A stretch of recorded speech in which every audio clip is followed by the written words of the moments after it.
We are the home of Milwaukee Black Talk. 1017 FM, 1510 AM WGKB Waukesha and W269DL Milwaukee, a locally owned Good Karma brand station. This is the Bloomberg Black Business Beat. Nimbus is a black-owned marketing agency that's done successful work for brands like KFC, Jack Daniels, and Toyota. The firm focuses on making an authentic connection to people of color. Co-founder and CEO Stacey Wade says something as simple as music choice can be the difference between an ad that panders to black people and one that makes a genuine connection. There are certain things that we're just going to know if that was a top 100 or was that something that was a subculture that's only played at this particular time with this particular group of people, and that's who it's going to resonate to. And that's where you start to get the low-key influencers. The low-key influencers are going to influence the influencer, and that's where you start to get that transformational change with the brand as opposed to transaction. Subtle choices like that make all the difference between a brand that's winning new customers and one with a commercial that's only background noise. I'm Bloomberg's Justin Milliner. On the Black Business Beat. Pro Savings Days are back at Lowe's. Right now, get a 4-piece GE kitchen suite for under $2,000. Plus, get a free DeWalt 20-volt Max XR 8-amp-hour battery when you buy a select DeWalt tool. Save big with deals that work as hard as you do. Shop Pro Savings Days in-store or online today. Lowe's, we help, you save. Valid through 8/1. Selection varies by location. While supplies last. Discount taken at time of purchase. See sales associate for details. Staples presents That Was Easy. Seems like back to school happens earlier each year. First day of school coming in hot. And this year, my kids had massive supply lists. Folders, notebooks, and pens. Oh, the humanity. But Staples had everything I needed, with some items just 25 cents. Watch the small print. No. My back to school budget was saved by Staples Easy Button. Everything for school, in stock and as low as 25 cents. Staples. That was easy. In store, online, and on the app. In 23 while supplies last.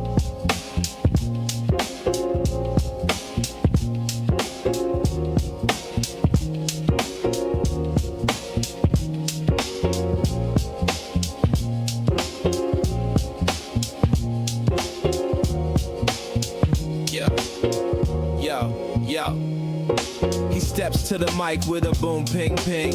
Wisdom sharper than a beast's fierce sting. Words like fireflies that light the night. He turns the dark into blazing bright. Boom, ping, ping, the truth takes wing. Milwaukee's voice, let the city sing. Boom, ping, ping, hear the freedom ring. Sherwin's the king, all the airwaves king.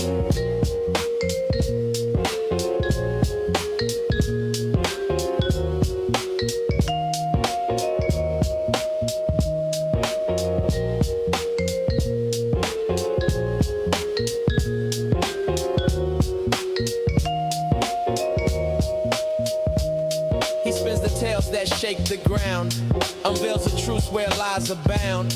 Politics, justice, social streams. He molds the chaos into dreams. No silence here, just the sound of change. Boom, ping, ping, rearrange. Boom, ping, ping, the truth takes wing. Milwaukee's voice, let the city sing.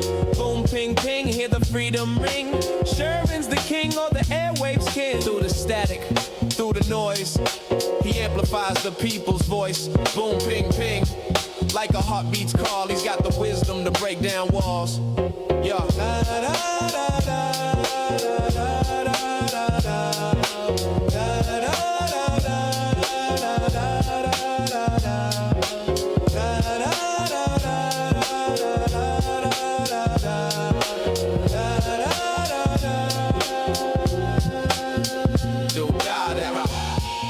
Good morning. Welcome to the program. Today is Wednesday, July 30th, 2025. Some years ago, this was a really controversial policing tactic, and we debated it pretty heavily on talk radio, and it's kind of resurfacing. It's always been a fixed issue in my mind, but I think I'm starting to rethink it because there's some things I am immobile on. Like, it's just like this is how it is. I'm not changing my mind. Like, I'm not going to vote for a Republican unless I'm voting for a Republican strategically. If we have a Democrat that doesn't have a primary, but the Republicans do, I'll vote for the worst Republican I want the worst Republican to advance to the general election because it'll give the Democrat an easier opportunity to win. You can't really do that now because now voting for, in my mind, the worst Republican is the Republican that is going to win. In the last probably 7 or 8 election cycles, the worst Republican has won. So the strategy that used to work a long time ago, you got to be careful now because there's an affinity for the worst Republican getting elected in office. However, I digress. The issue was high-speed chases. The Milwaukee Police Department for a period of time, it may have been under Chief Ed Flynn, and then I think it was revised under Chief Alfonso Morales. We changed chiefs like Kardashians change men. Because Milwaukee is hard to police. Have you noticed something? A little bit of a sidebar, even though it's too early to sidebar. Look at how many superintendents of the Milwaukee public school system we've had. We just shuffle through them because we're looking for the right person, the right personality. We're looking for the person that has the formula, even though the police chief can only do so much. The superintendent of MPS can only do so much. Yet we continue to shuffle through these really high turnover positions because some of the core issues that plague Milwaukee we think are, the leadership. It's not the leadership. It's a whole bunch of other things that are wrapped up in the sauce. I want the police to chase people that are wanted, that are dangerous, that may commit another violent crime. And whenever I took that stance, there were always people saying, no, Sherwin, it's dangerous when the police are chasing people through busy, crowded streets and in urban areas. And the person that's fleeing, the one that doesn't want to get caught, the one that probably committed a really heinous act, they don't care about other people's lives. They don't care about the property that they are damaging. They may smash into other vehicles, so they don't care. So why should the police chase someone who clearly is reckless and has no regard for other people's life, limbs, safety, no regard for other people's property? And I defend the police chasing individuals. I mean, you got to do something like really, really bad, like felony murder, or you made a threat, this person made a threat, and they're on their way to execute that threat. I want the police to apprehend that person. And I justified it by saying if someone gets harmed in that pursuit, even if the cops lose control of their police cruiser and hurt somebody, it's the suspect's fault. Even if the police in this high-speed chase, in this pursuit, hurt somebody or damage property, it's the suspect's fault because they are the one that committed a crime or are about to commit a crime. They are the danger to our society. And I want that person to be apprehended. And another example that I give, and this was really super controversial when this policy was enacted by the police department, then backed up and fortified by the Fire and Police Commission, because there was a rash of injuries and property damage, like 2010, 2011. It's been a while. And the police department was like, we're not going to pursue anymore because it's causing more harm than good. And they were justified by saying we're not going to pursue people because, well, if we know who the person is, we'll catch them eventually. We know their name, we know their address, their aliases. We'll catch them eventually. We are not going to chase people through the city of Milwaukee to apprehend a suspect. Well, here's the problem. You saw an increase of particular types of crimes because individuals knew that the cops were not going to pursue them. So having a non-pursuit policy is one thing. I think that policy, and again, I'm not a police person, I'm not a cop, I'm not a criminal justice person, I'm none of that. I'm more of a law and order person because I know that if there's a negative perception of Milwaukee being a crime-ridden city, then all of us that live in this city, that love it here, that own homes here, that own businesses here, that pay taxes here, that vote here, that's a negative scarlet letter on our chest. So I want the city to at least appear safe. So if the Milwaukee Police Department, as they did, have a no pursuit policy, you got to keep that internal, players. You can't communicate that because then the worst criminal elements know that they can commit really heinous crimes. The cops will come. The cops will be called, of course. And then those criminals know that they're not going to be pursued, and the criminals can, like, drive away at the speed limit. It bothered me that we had this no chase policy because I want those individuals apprehended. And if there is, we don't want anybody to get hurt. Now, if property gets damaged, it's inconvenient and it sucks if your property gets damaged. So my aunt and uncle have owned a bar on 31st and Burleigh for like 50 years. They had a police cruiser crash right through their front door. More than once, actually. The city just pays for it. And then for a while they're reconstructing the front door, people going through the side entry. That's all. So if property gets damaged, you got insurance for that, we hope. But when lives are lost, I think that is where we were drawing the line. But if during a police pursuit, a life is lost, whether it be the cop that accidentally hit somebody, a pedestrian in the street or somebody on the sidewalk, or the fleeing vehicle, it is the person who committed the crime's fault, right? So when they communicated this no chase policy, a certain type of criminality went up because people knew that they could commit these crimes and the cops wouldn't chase them.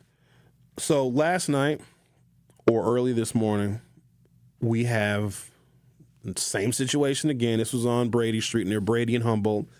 The chase started on Humboldt and Pleasant. So they didn't get very far. That between Humboldt and Pleasant, if you know the city, between Humboldt and Pleasant and where this chase ultimately ended, just off of Brady Street, was not a very far distance.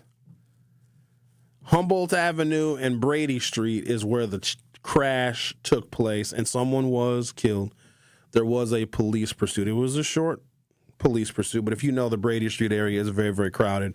Pretty much any time of the day, there's a lot of people milling about on Brady Street. And so I think this is going to bring up the police pursuit and chase policy. We had a good run for a period of time where there weren't any fatalities. There's always property damage. Sometimes you even have situations. I think there was one last week.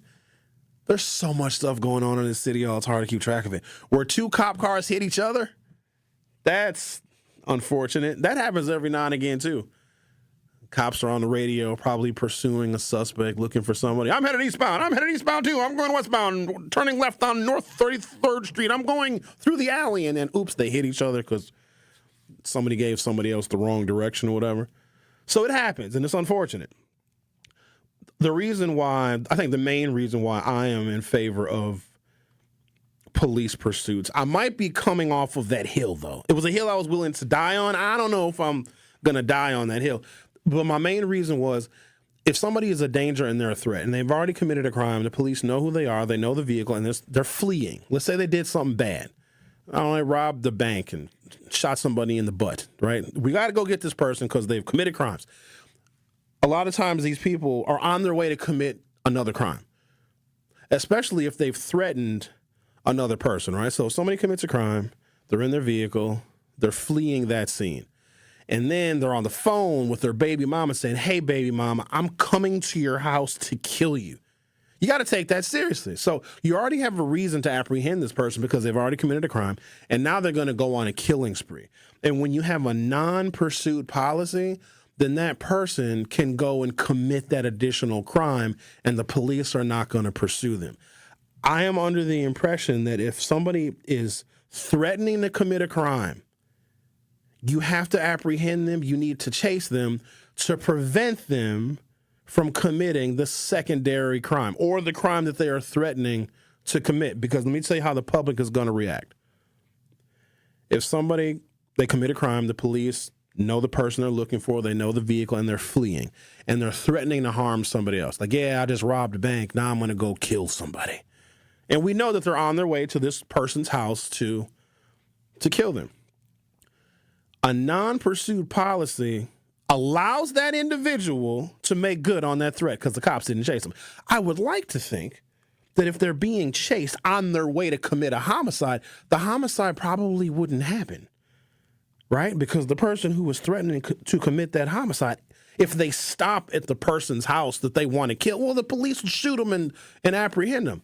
But if they are not being pursued, we could be putting additional lives at risk. And if we have a non-pursuit policy and the police just let somebody go, and then they go and they kill somebody, this is the suspect now, the public will say, why didn't you chase them? You could have stopped that person from committing that homicide.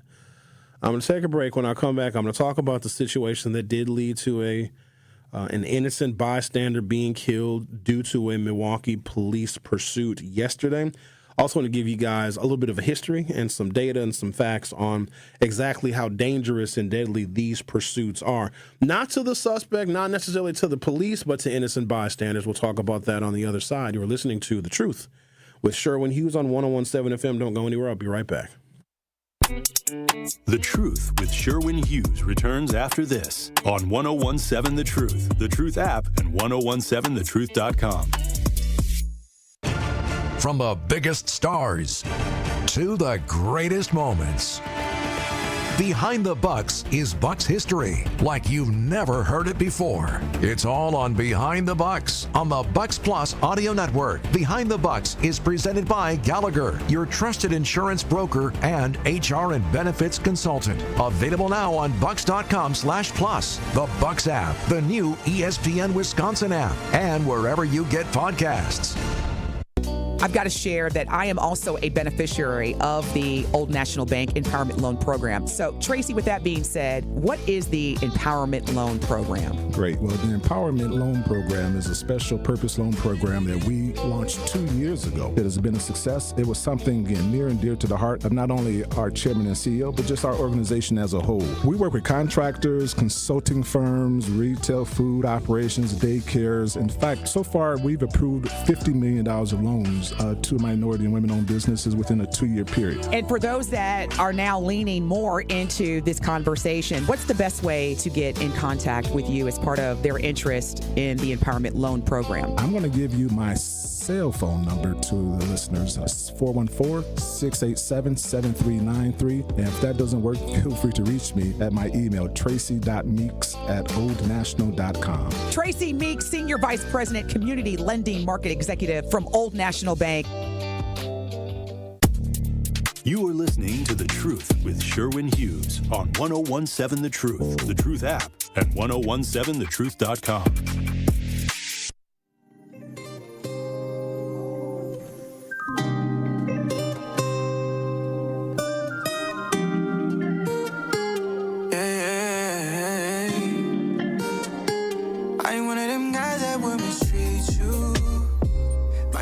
Milwaukee police confirm one person has died in a Brady Street crash.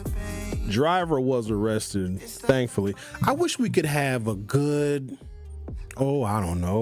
72 hour, 96 hour, even though that might be pushing it, a 96 hour span in the city of Milwaukee where no one is killed. People are gonna die. Somebody is gonna, fall off of a cliff. Well, I guess there's no cliffs in Milwaukee. Like somebody's going to have a heart attack or, you know what I mean? There's going to be natural death causes. Some people are going to be just old and just give up on life because they're 100. There'll be some of that. But I wish we would have just a 72-hour reprieve of death. There's a lot of death. Ozzy Osbourne. I mean, he's not from Milwaukee, but he's probably been here. Malcolm Jamal Warner, he was a Cosby kid, and then he grew up, but he's still Theo. And all this dying, and then you got people shooting each other on Water Street, trying to figure out what to do with the youth, which we clearly can't figure out. And then you have this vehicle fatality on Brady Street. And Brady Street has had its own series of problems. It's weird. It's like there's this roving band of bandits in the city because they were at Elsa's. Remember when they were shooting at Elsa's? Who in the hell goes to Elsa's and shoots? And then Elsa's had to rebrand. I thought Elsa's was going to close. I've known Carl Kopp for a long time. Do you guys know that the owner of Elsa is Carl Kopp's mama? He named a restaurant after his mom. He owns the Cops restaurants with the good frozen custards and the big old jumbo burgers. You guys know that, I'm assuming. So, and Carl is old as dirt. He's got to be 85, 86 years old and looks every bit of it. Shout out to Carl if you're listening. Brother, you know you're old. I know you're old too. We still love your burgers. But after that shooting that took place in Elsa's, because the Elsa's crowd, it started to get a little rough. And I can call it that. And I know who the rough individuals are. A lot of them are African Americans. But let me tell you something about me, and you can agree with me, you can disagree with me. I don't subscribe to the ghetto aesthetic. I don't. It's not for me. Black folks are not monolithic. We're different levels of everything. We're different levels of understanding, different levels of education. Some of us are voters. Some of us are not. Some of us are homeowners. Some of us are not. Some of us are educated. Some of us are not.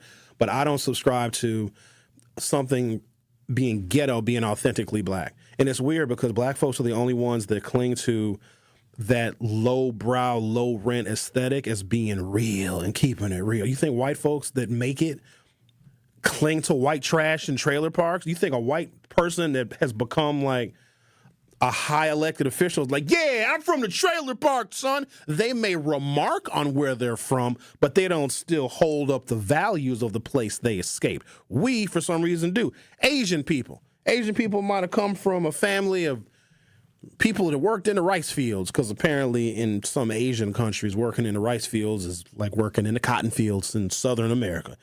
They come to America, become very wealthy. They become very successful. They don't say, oh, I'm still representing the rice paddy, son. Rice life. They don't do that.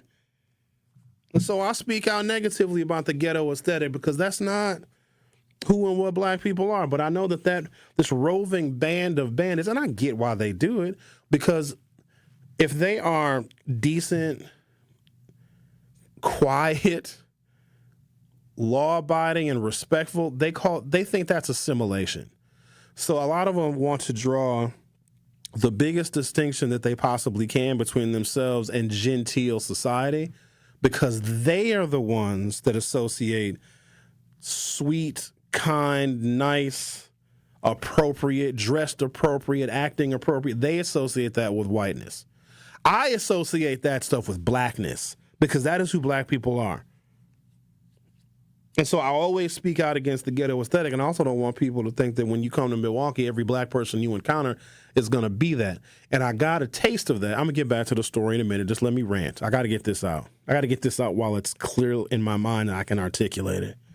I got tired of going, to go to small towns in Wisconsin. I've been up north. I've been all sorts of places here. And people just assume because I'm from Milwaukee and I'm black that I'm a gangster and I've been in jail and I got a tattooed teardrop somewhere. I'm like, no, that's not how all black people are. And I know that we have the ability to see the different types of white people. There's all sorts of different. There's white people that are working class. There's white people that are wealthy. There are white people that are sophisticated. There are white people there's the Jewish white people. I don't know where to fit them. We love the Jewish people. We don't ever say anything bad about them. Long live the Jewish people. But we have the ability to see the individuality in white folks. And I also think it's stupid to say, oh, all white folks are racist.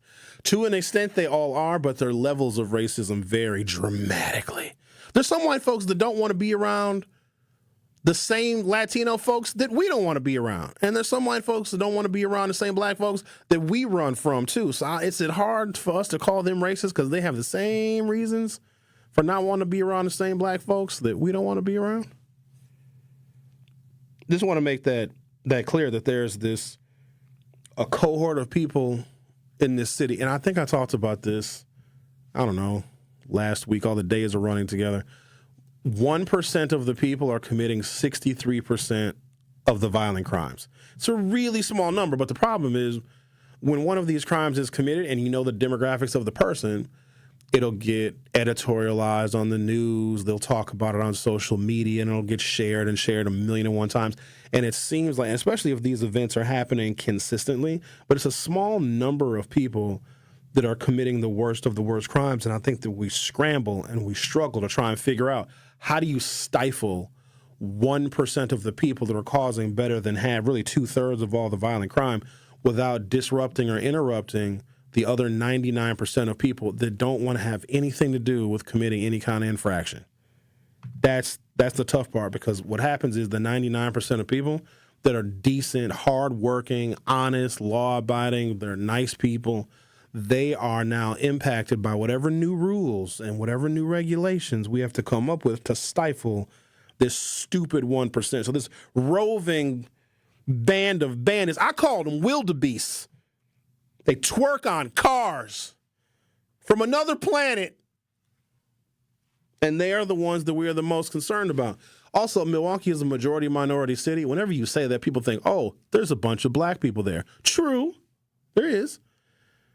And if Milwaukee has a negative connotation, then people are going to ascribe that negative connotation to black people. Because remember, Milwaukee is a majority-minority city. People don't really account for other minorities that make up that equation. They think, oh, it's a bunch of blacks there, which it is. But if there's a negative connotation about Milwaukee, it's a crime-ridden city, it's a dangerous city, you'll get shot just by going to the damn Taco Bell.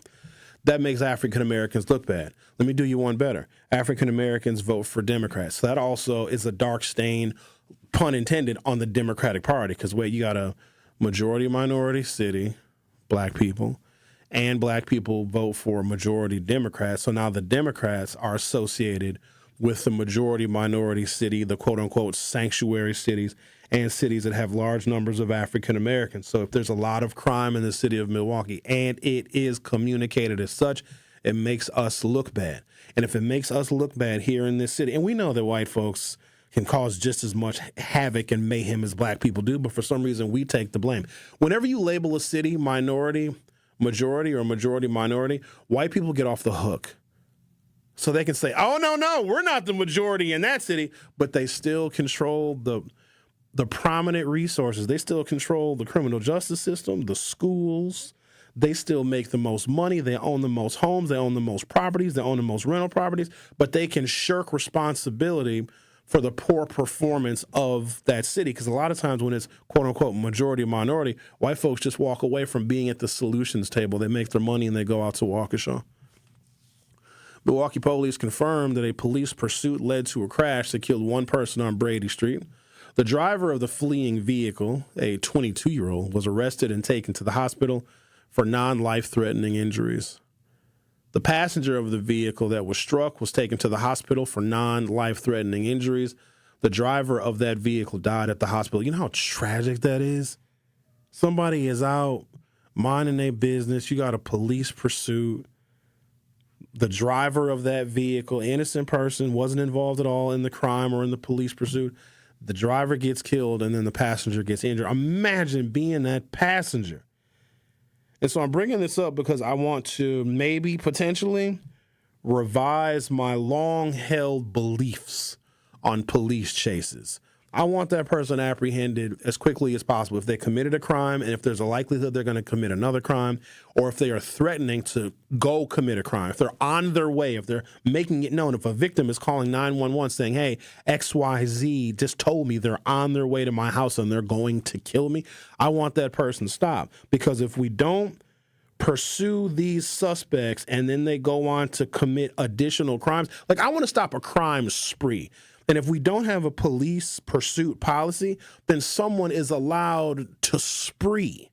I don't want a spree. Remember, I want 96 hours of no murder in Milwaukee. And then we'll celebrate, like, yes, 96 hours.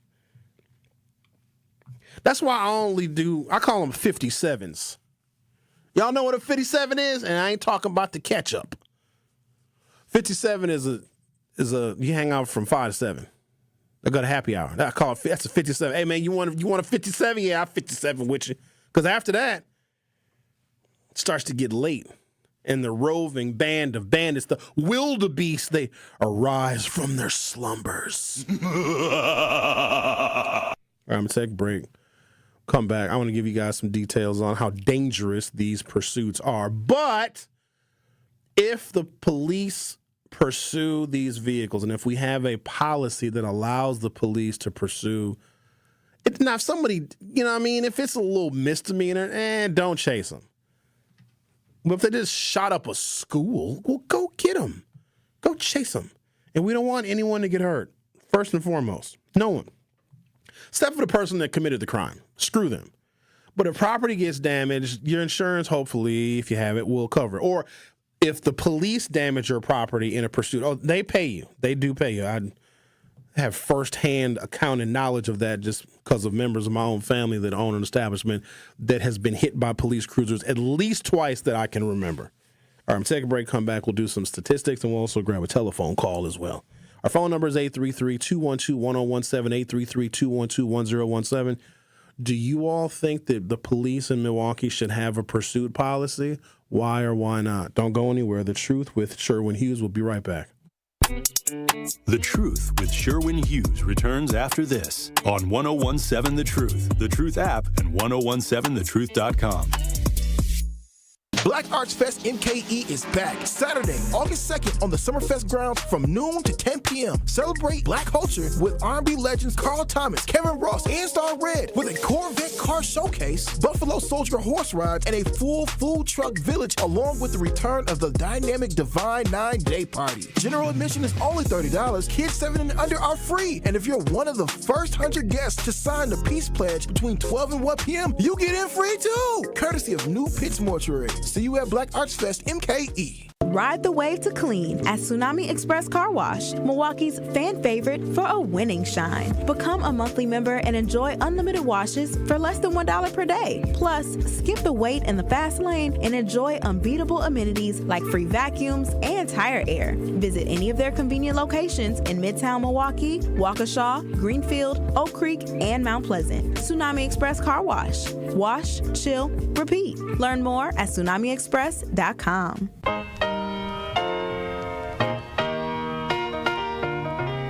It's time for Truth Takes, a thought-provoking commentary on the award-winning 1017 The Truth. Here is Tory Lo with his truth. It's official. July 5th is Tory Lo Day in the city of Milwaukee and Milwaukee County. I am humbled to receive this proclamation from the mayor's office and the county executive's office. To me, this day represents life and purpose and being driven by passion to serve and empower others. It's about being unselfish and answering the call to help those in need and living life with intention. Despite challenges and obstacles, I remain focused on creating real change in my community, county, and state. This recognition isn't about me. It's about the collective efforts of those who supported me along the way. It's about the resilience and determination that defines my journey. As we celebrate this day, I want to leave you with a challenge. What will you do to create positive change in your community? Will you get out and volunteer, mentor, or simply be a support to a friend? Whatever it is, I urge you to take action. Together we can build a brighter future, one that's filled with hope, opportunity, and empowerment. I am honored to serve, and I am grateful for this recognition. Let's continue to uplift and support one another, striving for a better tomorrow. So what does Tory Lo Day mean to me? Let's make a difference together. Let's stay committed to our purpose and keep pushing forward even in the face of adversity. I'm excited to see the impact we can make, and I'm grateful for the opportunity to serve alongside such an amazing community. Now, my question is, what does Tory Lo Day mean to you? This has been Truth Takes on the award-winning 1017 The Truth. Listen to The Tory Lo Show weekdays from 1 p.m. to 4 p.m. You are listening to The Truth with Sherwin Hughes on 1017 The Truth app, and 1017thetruth.com. How I'm doing? All things considered, let's be specific. My mama cheek, I miss it. I wanna kiss it. Now I just asking for siblings. I know we meant it. V miscarry, we hit it. I'm glad he missed it. I'm gonna tell you what, this Clips album is a masterpiece. A masterpiece. Thank you for agreeing with me, Rick. And I think that there was some controversy about the Clips because of their ages. That Malicious and Pusha T are like 48 and 52 years old, and the Gen Z folks are like, oh, they're old. No, that's prime age right there. I don't know why Gen Z thinks that they're not going to get old, but they're going to hate it. I'm Generation X. We don't care. In my mind, I'm 27. So I don't know what this whole 50th birthday thing was. Whatever. I went out to dinner. It was fine. But, like, I don't even know what 50 is, because when I compare my 50 to my parents' 50, not even the same. Like, my 50 is my parents, like, 21. It's different now. Let's talk to Martin, shall we? Martin, you're on 101.7 The Truth. How are you? Good morning, sir. I swear to tell the whole truth and nothing but the truth for God's work. How you doing this morning? Oh, I'm doing okay. You're not on trial, sir. Well, listen, I understand that. Not yet. You got a jury summons, and I did too, and I'll see you down there. Oh, but listen to what I'm telling you. It was body cam footage of me getting abused in St. Joseph's Hospital and in Bell Ambulance in November 13th of 2021. Actual body cam footage. We end up getting it in Channel 4's news station, the Generate, with flowers. It was delivered. It made it in. We know it made it in. I talked to the station director. He told me there's nothing to air there. I was handcuffed right and left, wrist bleeding, shackled, getting abused to take my keys to break policy. They're not supposed to take your keys, all of your keys. Martin, what initiated the contact between you and the police? The mob squad, the police information I had against the NPS prostitution scandal. That's what actually got them hot on my trail. Anything else you want to ask me? Yeah, there's a lot. There's a lot. So where were you? So Channel, where you said you were at Freighter, St. Joseph's? No, St. Joseph's. Yep, in the hospital. Were you hurt? Like, why are you at the hospital? Yep. Because I was hurt at the station, and they took me from the station. Oh, you went to the police station. Correct. And you went to the police station to report something? Yep, and they illegally arrested me, turned the tables on me like they normally do. You went to the police station to report a crime or something that you thought was a crime, and then they ended up hurting you, and then you went to the hospital. Correct. Okay. But were you ever charged with a crime? Were you ever charged with anything? Nope. Okay. Nope. They dropped all the charges. I ain't got one conviction, no felonies on my record to this day. So, Channel 4 suppressed the information. They did not want to air that because it's damning information, because it was a scandal. It's a cover-up. If something didn't get handled in 21, it's going to get handled, okay? See, that's the key, what they don't understand. You cannot redo and disappear body camera footage. Can you tell us about this sex abuse scandal? Because you can't be cryptic with it. If you think there's stuff that's going to come out, if you think it's legitimate, well, tell us now. It is. In 21, I got a voicemail from 53rd Street School. I was dating a teacher. The voicemail contained big information. People were sexually ranting. It was going down in the principal's office. Terry Foster was called over the intercom. Terry Foster, computer tech, please come to the office. I know where I dropped her off. The number that pinged from her phone was her number, the whole nine. I got 6 minutes almost of just total chaos, total sexual rants, pimp on the line saying send 13 teachers to Vegas. I got the return trip also. Oh, wait, hold on. Sending 13 teachers to Vegas. Wait a minute, wait. Yeah. Mm-hmm. You have wait, how did you get that audio? How did you get it recorded? My phone is tied into their system. It's tied into. Hold on, Martin. Hold on a minute. Your cell phone is tied into whose system? It was tied into the Construct. The Construct is a prostitution scandal that's going on in Milwaukee. See, John Chisholm. How was your phone tied into a constructed prostitution scandal? They tied it in to watch me. Who is they? They bring you in the powers that be in Milwaukee. So what I'm trying to tell you, Sherwin, is that Channel 4 is not on our side. They have information of me right now getting abused. The man's seen it. He told me he's seen it. He says there's nothing to investigate there. Can you send me the footage? Whatever you sent to TMJ, can you send it to me? Yeah, I'll get you a zip today. It will be dropped off at this. No. Don't drop it off. There's nothing. You can't put it in like a Dropbox and like send it to me electronically, because we don't really like a lot of people coming up to the station. You know what I mean? I know what you're saying. Yeah, I got you that after the mixer. I got you all that. It wasn't no problem. But I'll get you that. Trust me, I'll get it to you in a good way. You'll get it. So, yeah, that was very damning of them to say that there was nothing to investigate when the man seen the abuse. He said, "You were the one in the wheelchair?" I said, "Yeah, that was me." So there's teachers that are prostitutes. Correct. Big time. Big time. Big time. Are any Big kids time. involved? Because if the grown adults are into prostitution, I don't. That's none of my business. But do you believe that there are children involved? Yep, that's the prostitution pipeline for the women, just like prison pipeline for the men. Now check game. They had all those suspensions. Well, those suspensions go down. Those kids are on their own. The parents are at work. The pedophiles is at work buying them little fancy shoes, fancy clothes.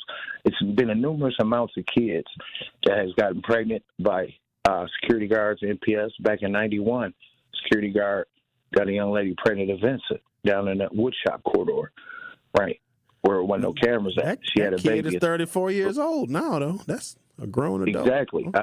So it's been going on a long time, so I'm trying to get you to see. Yes, the kids are getting touched to NPS. Yes, they are. They are. Okay. Yeah. Well, send me a Dropbox file, and I want to see what you got. All right, Dropbox. I got you. Dropbox file. You know how to get with me. Hit me the information with the Dropbox. I got you. Okay. Thank you very much. All right, and keep your head on a swivel. All right, now. It is. Okay. All right, now. Okay, then. What is happening? And why me? I don't listen to a lot of other talk radio because, come on. Do other talk radio hosts get this kind of stuff? Listen, the longer you do this line of work, the more weird stuff you hear, and it's really easy to dismiss weird stuff that you hear. But sometimes the weird stuff is true, and I never know what to dismiss. I'm just like, show me the tape. What does Tory say? Say no more, show the video, or whatever it is. I want to see the video, and I don't want to say it sounds far-fetched. The far-fetched part was he said that his phone is tapped into the prostitution ring system. That sounds like you saved in somebody's contacts, my G. But okay, let's relax. We're not talking about that right now, but that was interesting. Does this happen to other talk radio shows? I'm just curious. Do other people, other hosts remember yesterday, what's the lady's name? Miss Beverly. She talked about elder abuse at a senior living apartment complex where they let 40-year-old people live. I think this might be a Section 8 complex, but she said she was going to make us collard greens and potato salad and some brats, so that was a nice thing. But do people, I know when I was at other radio stations, because there weren't as many outlets for our community to be able to share their grievances. So I think some of it started there and just kind of follows us around in talk radio. I find it fascinating. I love hearing from people because everybody has a story to tell. Some stories are boring. Some stories involved collard greens and potato salad and brats, and some involved prostitution sex rings at NPS. So, day in the life. Just a day in the life of someone who does what I do. The crash happened around 9:30 p.m. Tuesday at North Humboldt Avenue and West Brady Street. The Milwaukee County Medical Examiner was called to the scene outside of the Peter Scortino Bakery. I know exactly where that is. Criminal charges against the fleeing driver will be referred to the Milwaukee County District Attorney's Office. This is a developing story, and as more information becomes available, we will share said information with you. All right, I got a little trove of information, a little trove of the data. Got a 5-year trove from 2017 to 2022. At least 3,336 people were killed in police vehicle pursuits in the United States. This averages to roughly 550 deaths per day.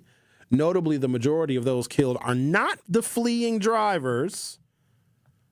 Bystanders and passengers account for a significant portion of the fatalities. So just with that information alone, I could see someone saying, you know what, we don't need to have any police pursuits at all because it averages to 550 deaths per day, and these are innocent people. It's not the fleeing person who's being pursued. It's not the police officer. It's folks that have literally nothing to do with this pursuit whatsoever. So that in and of itself, if we want to save lives, but what we don't know is if those pursuits that ended in the 550 deaths per day because of these vehicle pursuits, if the police did not pursue those vehicles, how many more people would potentially have been killed?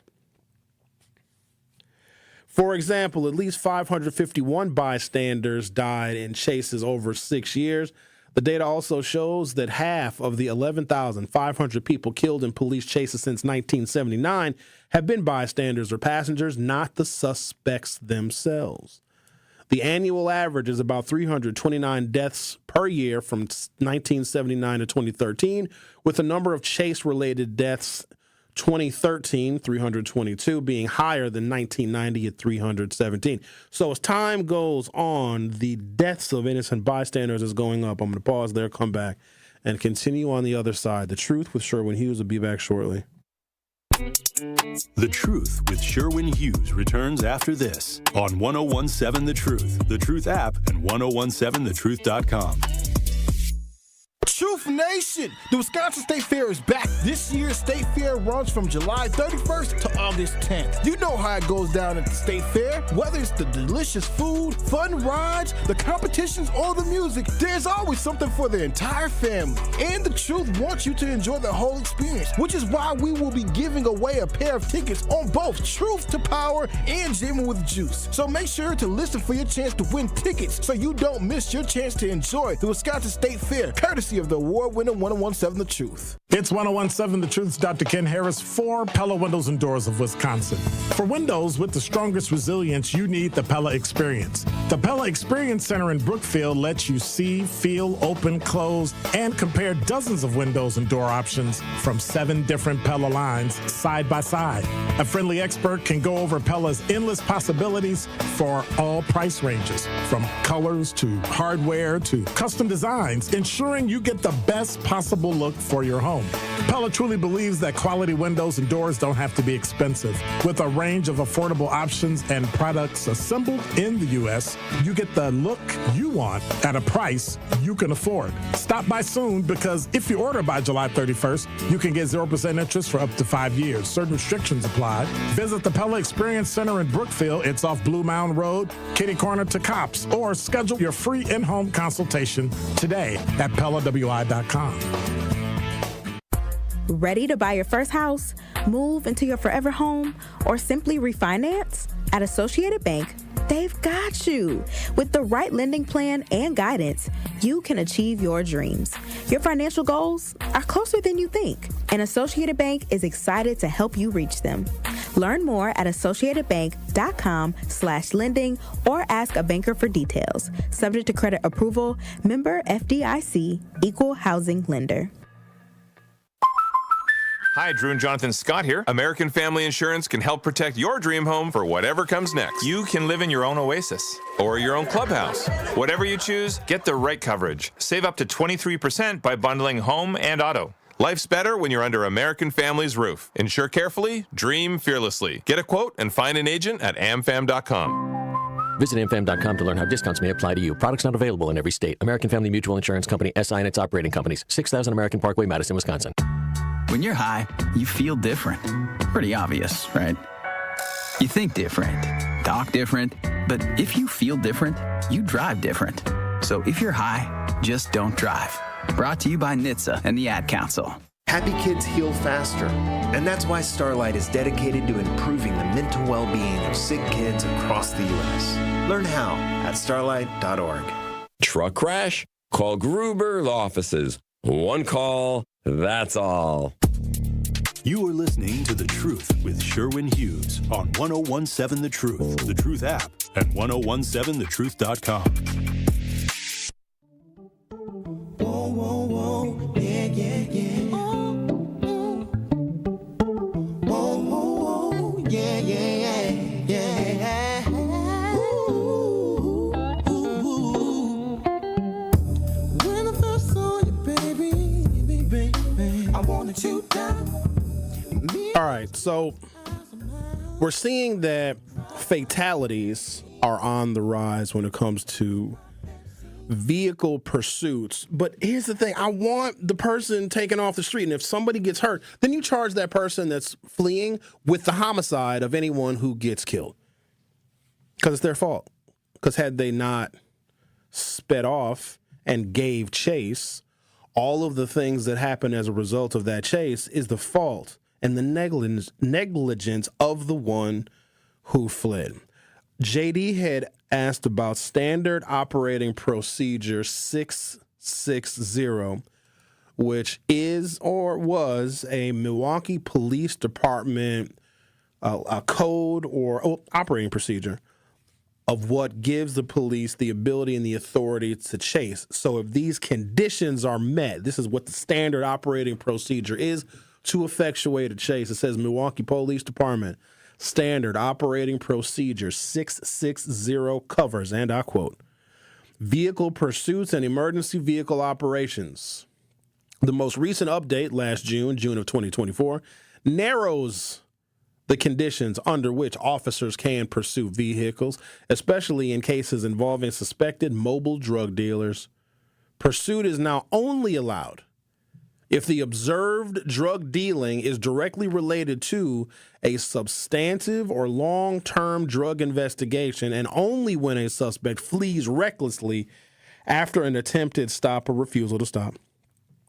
The change was made in response to concerns about public safety and the risks associated with high-speed pursuits.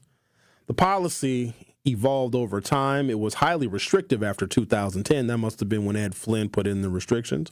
Relaxed in 2017, that was Police Chief Alfonso Morales, due to an increase in reckless driving, and is now being tightened again due to the risks and crash statistics. 14% of pursuits in 2023 resulted in crashes, and that's up 30% from the previous year. So there you go. Now, I don't know the details of why there's a vehicle pursuit, but it just seems like they're only related to mobile drug sales. What are you chasing them for? I don't, Rick said because they're a mobile drug house. I don't let them, then just. So you got to understand how. If somebody sells, what do we sell? What's that? Cocaine, crack cocaine, heroin, fentanyl. So you have, how back in the day you used to post up in a trap house or a drug house? And, no, I don't know. Back in the day, I used to post up in a trap house. Go ahead, Rick. Speak your piece. But, times are different now. So they take, back in the day, they used to post up on a corner, post up in an apartment building, stuff like that. Now they have all the drugs on them in the car. So they're a moving drug house now. They call it mobile drug houses. Oh, so so you flee or you pursue that person. So the reason drug dealers don't stop because they literally have crack, cocaine, weed, and heroin all in the car with a scale. I wonder if they have, because everything has technology infused into it. I wonder if the mobile drug dealer has like a QR code that you scan. Hey, dog, I got a special on heroin. On dark web, yes. I got a special on crack cocaine. Bitcoins. I got you can buy drugs with Bitcoin. You can buy anything with Bitcoin. On the dark web, yes, that for sure. But a lot of the dark web stuff is the CIA, so you got to be careful of what you're clicking on and what you're pursuing on the dark web. But how do you advertise? Word of mouth, I reckon. But so let's say you go up to the mobile drug dealer. Hello, sir. Anything on special? They say, yeah, I got some real low-grade marijuana for $4. Or do you walk up to the mobile drug dealer and say, hey, sir, presumably, maybe a madam, what can I get for $11.94 and a McDonald's coupon? And then he'll say, oh, here's my value menu. So normally the drug dealer normally asks what you party with. Rick, why do you know so much about this, and why are you so comfortable sharing it? Okay, they say, I heard it from a friend. What do you party with? And so say I'm driving, and I see you, for example, and I'm like, you ain't gonna see me. And then, you just wandering around. I take a look at you, and then I'm like, hey, yo, auntie, what you party with? And she'll tell you what type. When a person says what do you party with, it means what type of drug do you choose? What type of drug do you do? And she'll be like, oh, I mess with the white girl, or hey, I mess with that dog, or I do a little weed. That's what you're telling your drug of choice is. Okay, so that was a lot. If somebody asked me what I party with, my answer is going to be a combination of Tito's vodka and women. Correct. You know what I'm saying? I'm not going to know. Now I know the lingo. So if they're asking me what I party with, and here's what's crazy. I can say, and I have, that I party with white girls. And they'll serve me cocaine, but I mean actual European women. That's, you got to be careful with the lingo. Because I'm either OG or Unc when they see me, which I don't mind. I'm called OG and I'm called Unc, which I believe is the title of respect that the YNs give you. Okay, they'll still rob me and shoot me, but they'll show some respect in calling me OG or calling me Unc. Hey, OG. Hey, Unc. What do you party with? Well, I don't know, a tall white lady named Sandra. Here, I got some Sandra in my pocket. And now they pull out some cocaine. I'm over here talking about a real white girl named Sandra. They got cocaine in their hand. Milwaukee Police Department is they're surveilling this drug dealer. And now I'm arrested because I'm mistakenly buying some white girl. And I'm not talking about a girl. I'm talking about cocaine. He asked me what I party with, and I said a white woman named Sandra. And then he pulls out the cocaine.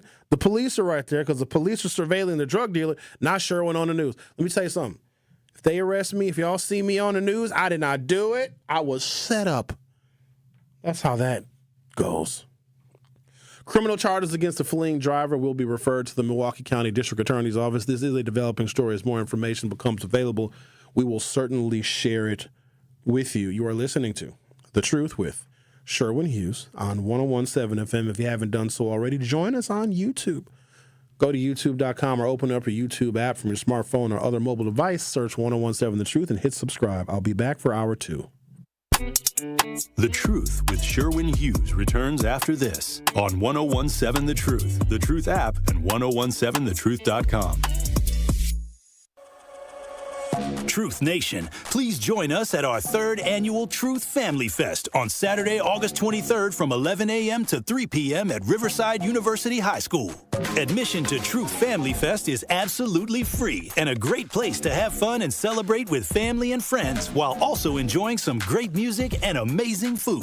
Also, everyone in attendance will have a chance to win some great prizes, so make sure to save the date for our 3rd annual Truth Family Fest on Saturday, August 23rd from 11 a.m. to 3 p.m. at Riverside University High School. Truth Family Fest is presented by Crash Course and U.S. Cellular. Also sponsored by Landmark Credit Union, Milwaukee Public Schools, U.S. Bank, Milwaukee Area Technical College, Educators Credit Union, and Riverside University High School. Truth Family Fest on Saturday, August 23rd from 11 a.m. to 3 p.m. at Riverside University High School. The biggest snowflakes out here are always been the white Republicans who are so gung-ho on protecting the feelings of white kids while they ignore the needs of other kids. If Milwaukee's youth has a problem with fighting, well, white youth have a problem with being destructive and offensive. So it is sad that our government is actively working to de-emphasize educating and uplifting students of color in different backgrounds on college campuses. That emphasis is going to be diminished, and the only kids that will suffer will be our kids. They were willing to hold up the advancement of the state of Wisconsin because they disagree with DEI. What are white Republicans afraid of? Why are they afraid to face the fact that their grandmas and grandpapas were part of a system which purposely held black folks back and failed to give us the access that we deserve? Until these politicians stop ignoring these egregious acts of hate and racial incidents, America can never be great again. Catch Truth to Power with Kyle Wallace every weekday from noon to 1 p.m. on 101.7 The Truth and the Truth app. Teachers are dynamic leaders, shaping a new generation. They bring a variety of perspectives from diverse backgrounds, innovating how they teach to prepare students for our fast-changing world. Achieving this takes skill and expertise. They're tireless explorers, creatively discovering a universe of solutions, telling stories, experimenting, inspiring, mentoring, connecting cultures, and connecting with each other. Leading by example. Experience the unique joy of helping students thrive. Teaching is a journey that shapes lives. Are you ready to begin? Explore teaching at teach.org, a campaign supported by the U.S. Department of Education, Teach.org, and 1 million teachers of color. Truth Nation, stand up and tap in. This is 1017 FM, 1510 AM WGKB Waukesha and W269DL Milwaukee, a locally owned Good Karma brand station. You are listening to The Truth with Sherwin Hughes on 1017 The Truth, The Truth app, and 1017thetruth.com.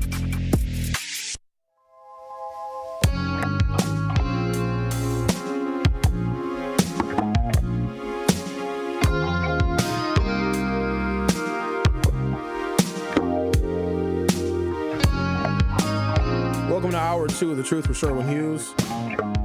Got a pretty decent representative sample of the poll that Ricky put up on the YouTube. Should we have police pursuits? Let me get the exact language of it. Should the Milwaukee police pursue vehicles? Overwhelmingly, you guys say yes. At 73%, 27% of you say no. So I wasn't entirely off base with my staunch support for the pursuit of vehicles. Have you guys ever seen one? Have you ever been somewhere and hopefully you were a safe distance away? Because you hear the sirens. Well, first you see the fleeing vehicle. I've seen a bunch of them. I've seen one on my street before. There's the fleeing vehicle that's always going triple-digit speeds. Phew! And then you hear sometime later the pursuing police vehicles. Police have different kind of sirens. They have the standard siren that we all recognize, but then they have one that gets angry. Do you know what I'm talking about? It's an angry siren. It's woo, woo, woo. It gets deep.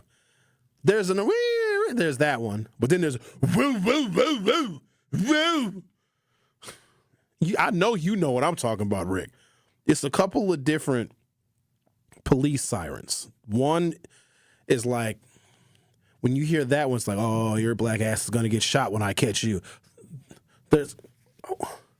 Rick, didn't you just tell us all the details and all of the slang about the mobile drug houses? If you know about the mobile drug houses and I want 27 kilograms of boy and then I want a little splash of girl with that. It's not called boy, it's called dog. That's heroin. Dog food, yes. They used to call it boy because girl. This is the 2000s now. It's called dog food because it looks like dog food. I feel uncomfortable even having this conversation. I feel like I'm just educating you, my brother. Some education I don't think I want.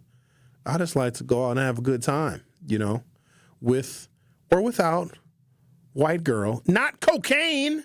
Not that kind. Let's talk to Brian. Hello, Brian. How are you? Oh, I'm pretty good.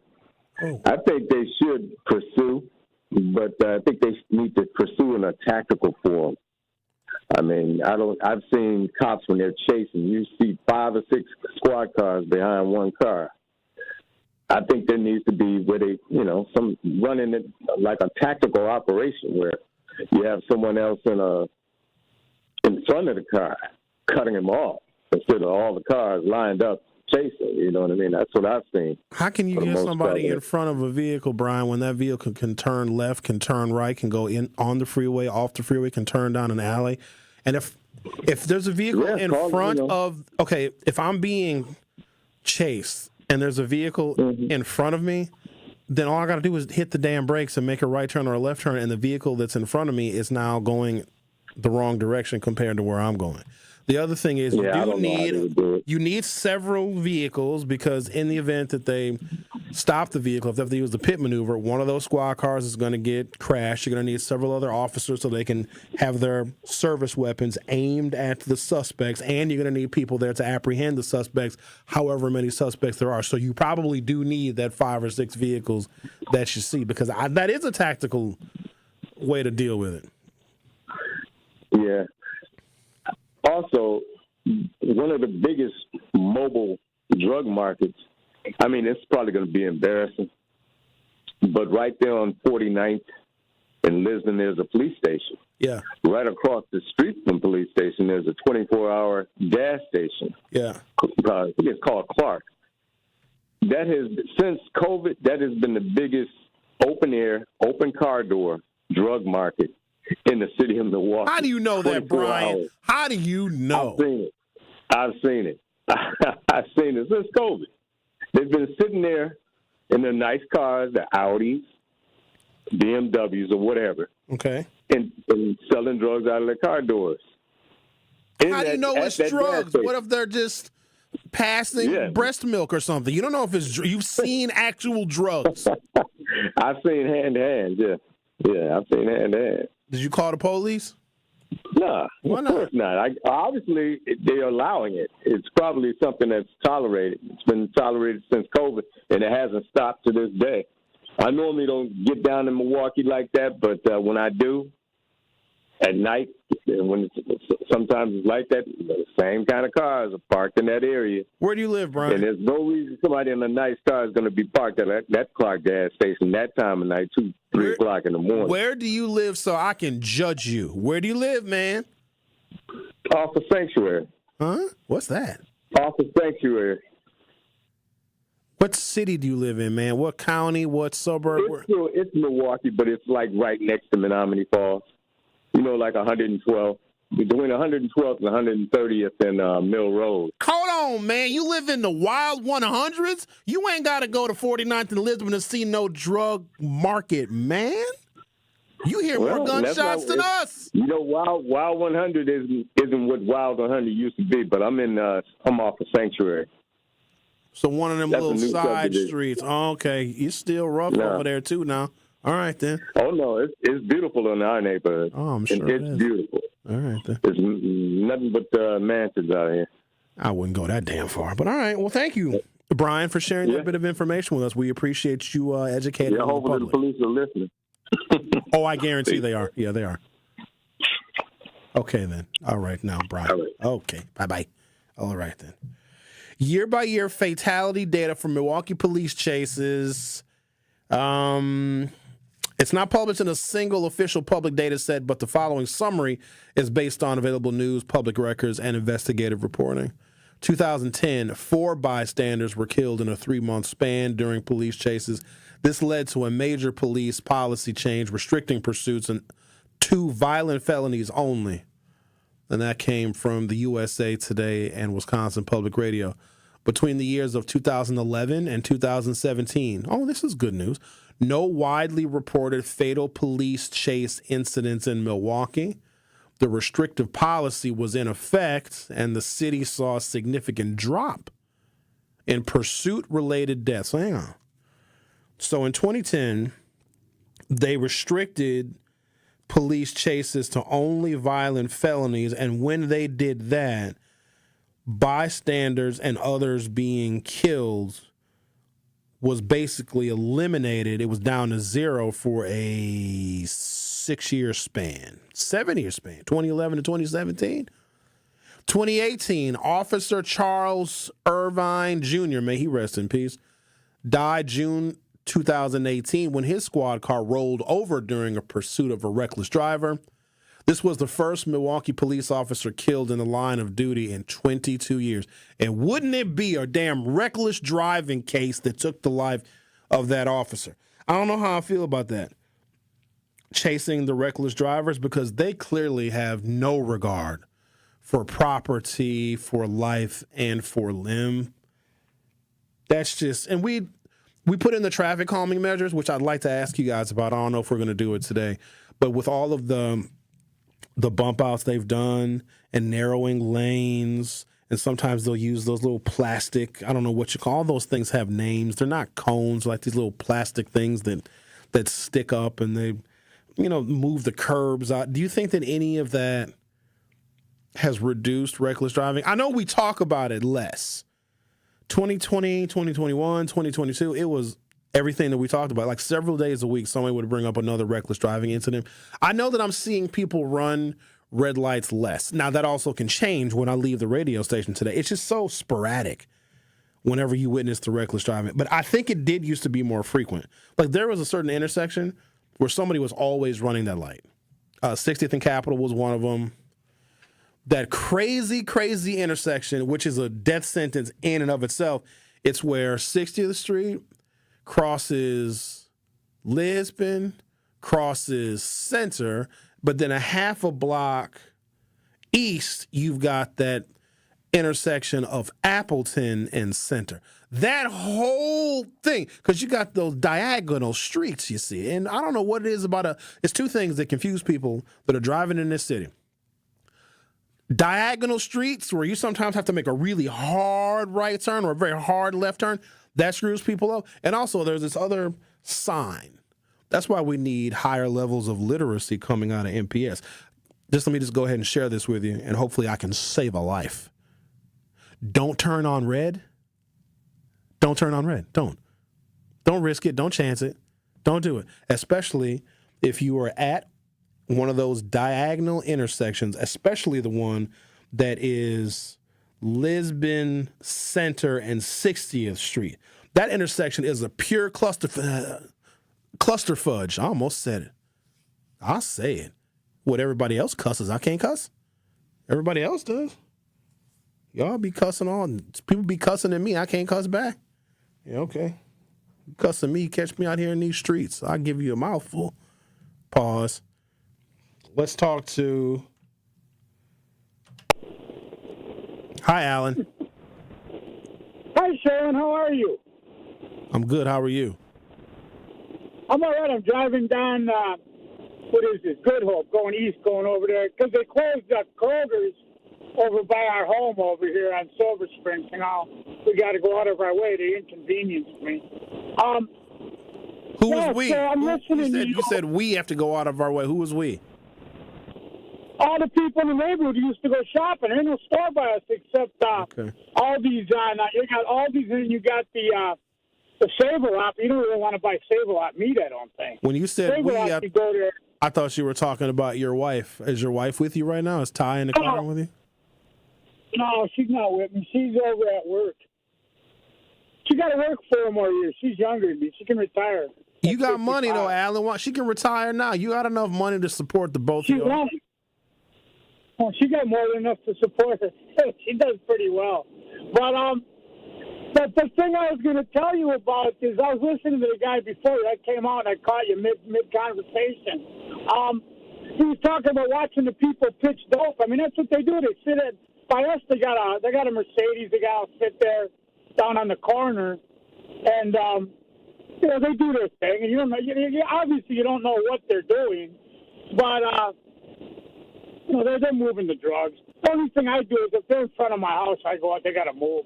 You can't park there and do that. That's not good. Do you call the police when you see people selling the mobile drugs? Never. Why don't nobody calls the police? How come nobody calls the police? Why would you call the police? That just shows you're weak. Here's the thing with that. If I called the police one time, where I live, it's bad enough being me walking around. If I was a snitch or even an inkling of being some type of weakling who needed the cops, it's the same thing in school when you're teaching. If an older student threatens you, you don't call for security. You let them know, I might lose my job, but you're going to the hospital. And the word gets around maybe outside of school once or twice. Somebody might be waiting by your car, or a kid a grown man got a little bit upset. And then they realize, hey, wait a minute, this guy, if they do hit you, you don't call the police. I got spit on. I'm not going to go through all that. You got spit on? A bad day. By a kid? Yeah, by a special needs kid when I was still working. It happens. What are you going to do? Kick them out of school? They need to be in school to learn. Then you got people telling you, you have to. I don't got to report nothing. It happened to me. I'm not worried about it. It never happened. So there you go. But about the violence prevention, I'm going to be downtown tomorrow. We're filing. We're going to try to get some damages for all my neighbors from these developers. Their money, somehow their money got held up. Damn developers, man. Good Lord, Alan. Oh, over here. The historic Patterson place, they want to develop this empty school. They've been trying to do it for 6 years into low-income housing, and you know how that goes. But all my How neighbors, are you, they, Alan? This is something it's like a micro issue for you, which doesn't probably. Hold on, Alan. Listen now. There's a whole bunch of people listening to us, and 99% of them probably don't care. But how do you feel that you and your neighbors are entitled to money if developers wanted to turn what used to be a school? We got harassed by them. Well, because we're going to use the law. See, the thing is, when you know the law, it can be fun to go to court, my friend. Okay, but how does that entitle you to damages? How were you impacted to where you? There's a thing called a writ of mandamus, okay? The writ of mandamus is when somebody has broken the law. Then you have a right to damages and to be redressed. What for law? that. What they law? broke the law back in 2019. What law was broke? 2019 when Ashanti Hamilton down. Oh, it's a rabbit hole, my friend. Okay, let's not. Well, good luck to you. I hope you guys get $1 billion. Hey, where did Ashanti Hamilton? Where did he go? You ever ask that? Why did he move so fast? Don't Where care. did he go? Don't care. I'll tell you why I can't keep. Okay, well, it's mine. All right then. That's. Ask the mayor how he knows me. They'll tell you how. No. Anyway, I'm going to be downtown tomorrow. Can I stop in and say hi to you guys? What is it with you guys? You say hi every day when you call, Alan. We have to dramatically But I want to come in and see you. You can see my outfit. You can I got a new come outfit to wear to the tomorrow. window. Sure. Come to the window. Yeah, that's what I'm saying. All right, then. Don't try to walk in here now. I'll bring my pup with. We'll both be wearing pink. Oh, please, yeah, bring your dog. Yep. Yeah, I'll bring the Gracie. She's coming to City Hall with me. She's my comfort pet.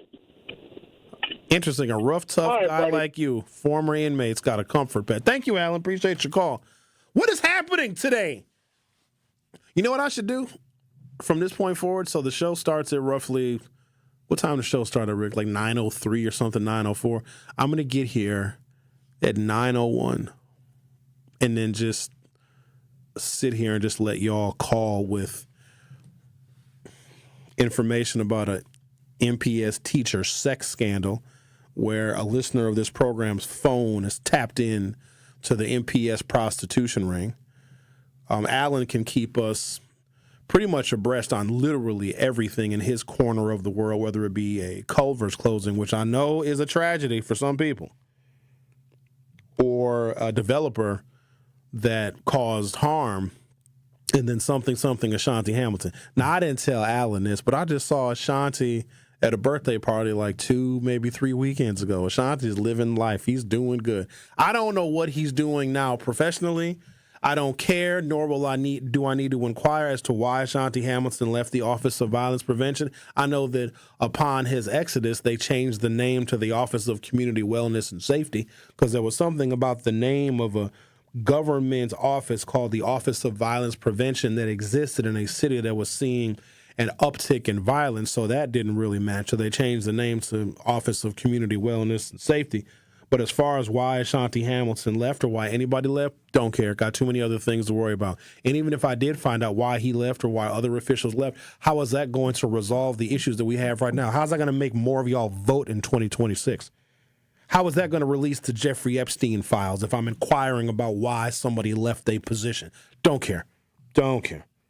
If no criminal charges were filed, if they weren't accused of any major malfeasance, if they didn't steal from the taxpayers, don't care. In fact, you know what? I literally wish everybody well.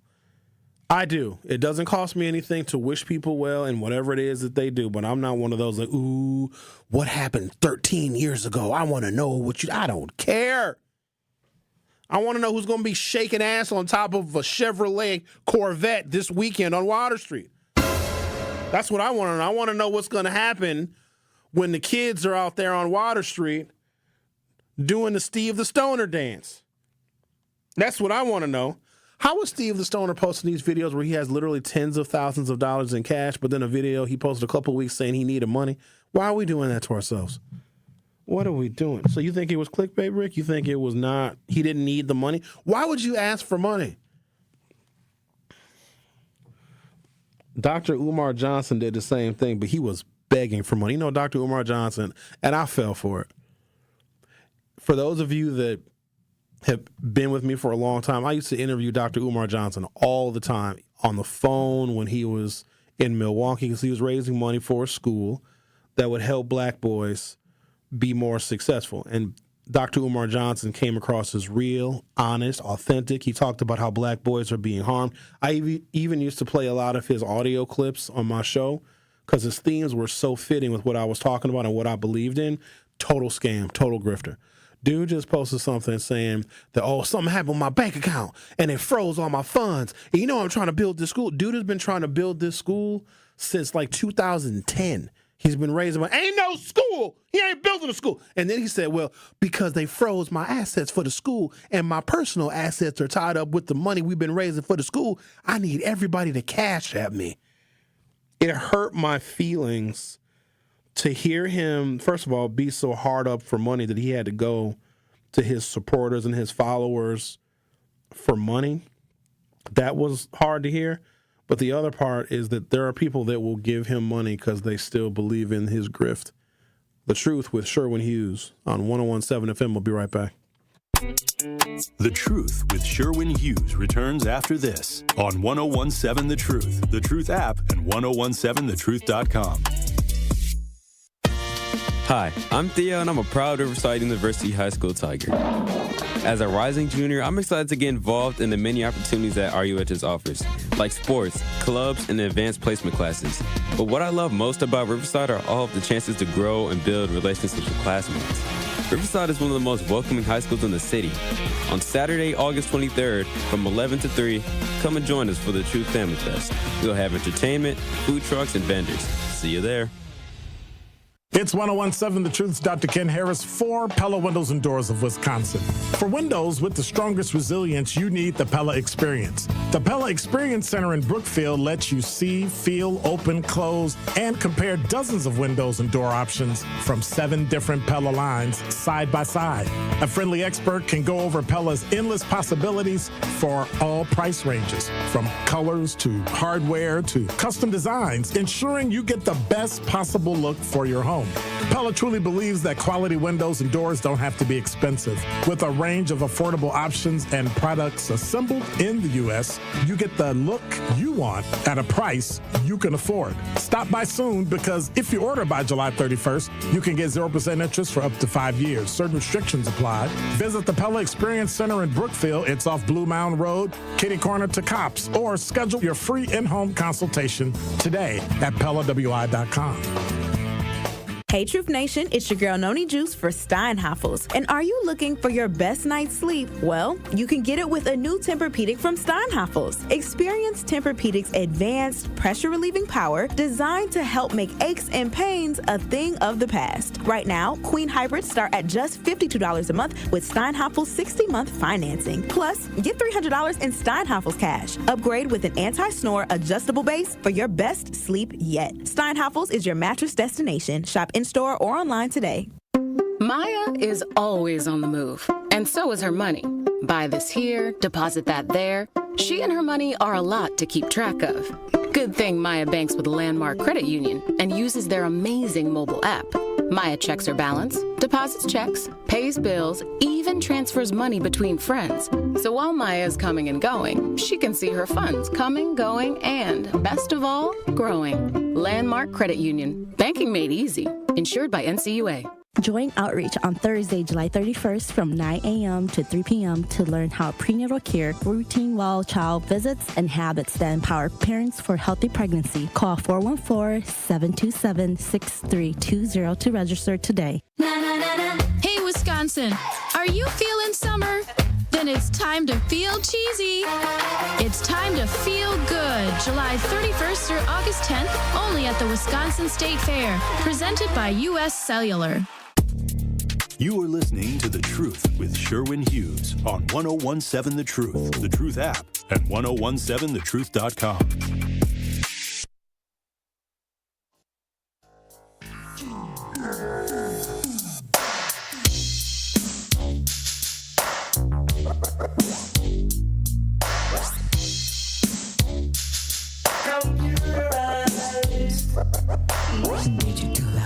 Our phone number is, sometimes I'm nervous giving it out. It is 833-212-1017. Don't be scared. I am scared. The moon is getting close to getting full. I can feel it. 833-212-1017.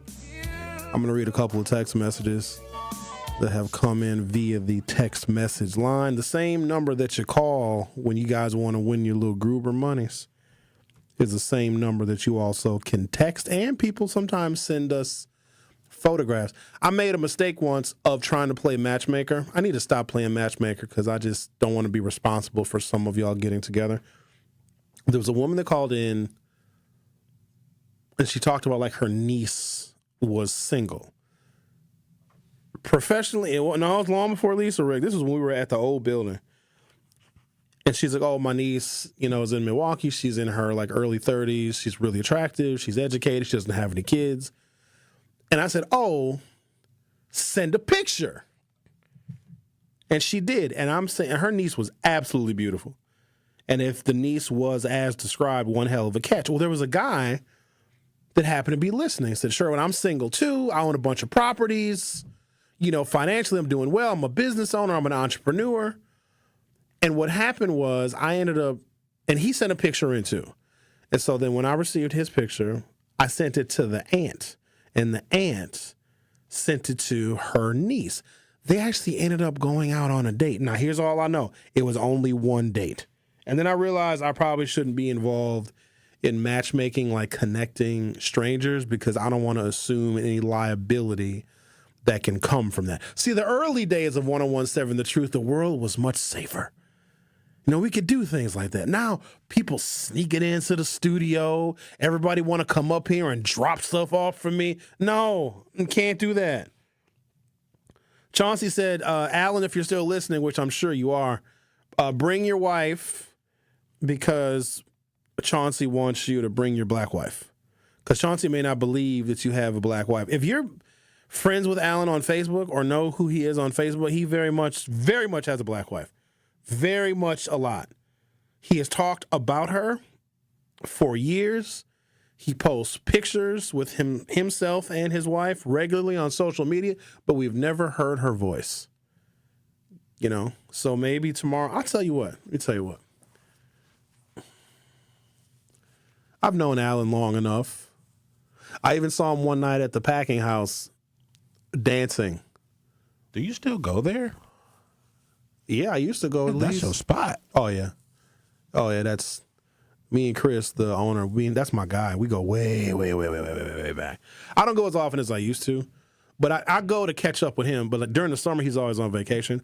But I go once a month to get me a fish fry, just to catch up with him and talk a little mess. But yeah, that's still my spot. So I was in there. Oh, this was years ago. And Alan is a very recognizable white fella. You know what I mean? Some white people, look kind of generic. You can't really distinguish them. Some of them do look alike, but he doesn't look like any other white fella. And so at the packing house, there's a walkway between the bar and a set of dining tables that are against the wall. But there's a pathway. So if you want to walk, say, from the front door to the rear of the establishment toward the restrooms, it's like a narrow little pathway between the bar and the tables that they have against the wall. It's very narrow, okay? Alan is taking up the whole pathway, like dancing, like doing an Irish jig, and he don't even care. He's just by himself, just dancing and not caring. And so I saw him. I was like, uh-oh, better hide. Don't want him to see me. He might try to dance with me. And I ducked, and I snuck out. But if he comes with his wife tomorrow, I might let him in the studio. Him, his wife, and the dog. I might. It depends on how I'm feeling. Now, it depends on what the topic is, because I'm not worried about Alan being dangerous. Other people, I am worried about them being dangerous, but Alan, not so much. So Israel can't come here. And I think we had to block him again. Anybody that says stuff that can be considered, I guess, how would I describe the things that Israel says in the YouTube chat? Anything that can be considered Israeli, like coming from Israel, not the country. We love the Jewish people very much. Let me just take a moment to just say that the Jewish people are the chosen ones. We love them very much. They can do no wrong. They're Jewish. They went through a really tough time. It was hard for them for a while. They didn't get along with the Germans. It was very bad. And now they have their land. It's their land. And they have it. And they want, you can't move there unless you're Jewish. It's theirs. Black people, see, we could do that too. We could have our own land. And then, so if we as black people get our own land and there's people on it, we can just be like, leave. And if they don't leave, we'll make them leave.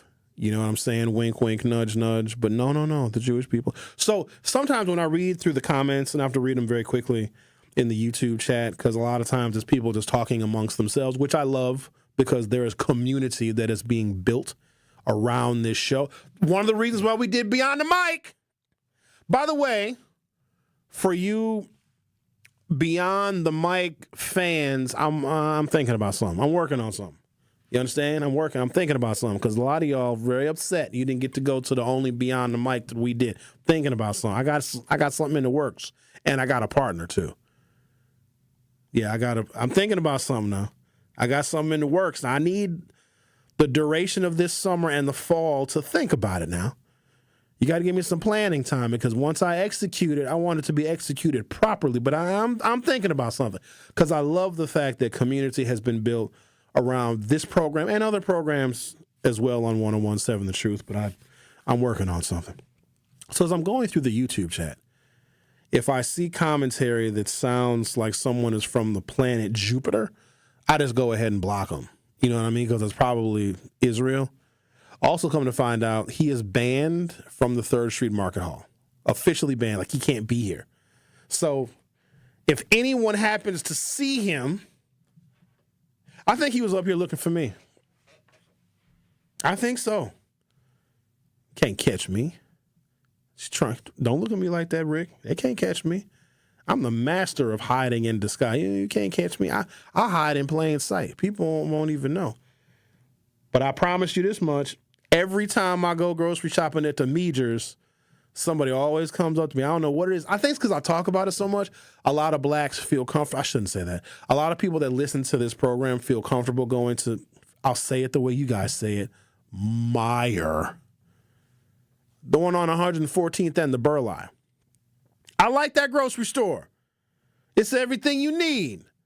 And if you need like printer paper for your computer and a new flash drive, if you need toiletries, if you need cleaning supplies, if you need plant-based menu items for a fantastic dinner you're preparing for a woman you're trying to impress, all of those things can be found at Meyer. And every time I go, hey, Sherwin, love your show. Thank you. I always take time to talk to people when they say they listen to me because I'm trying to figure out sometimes why.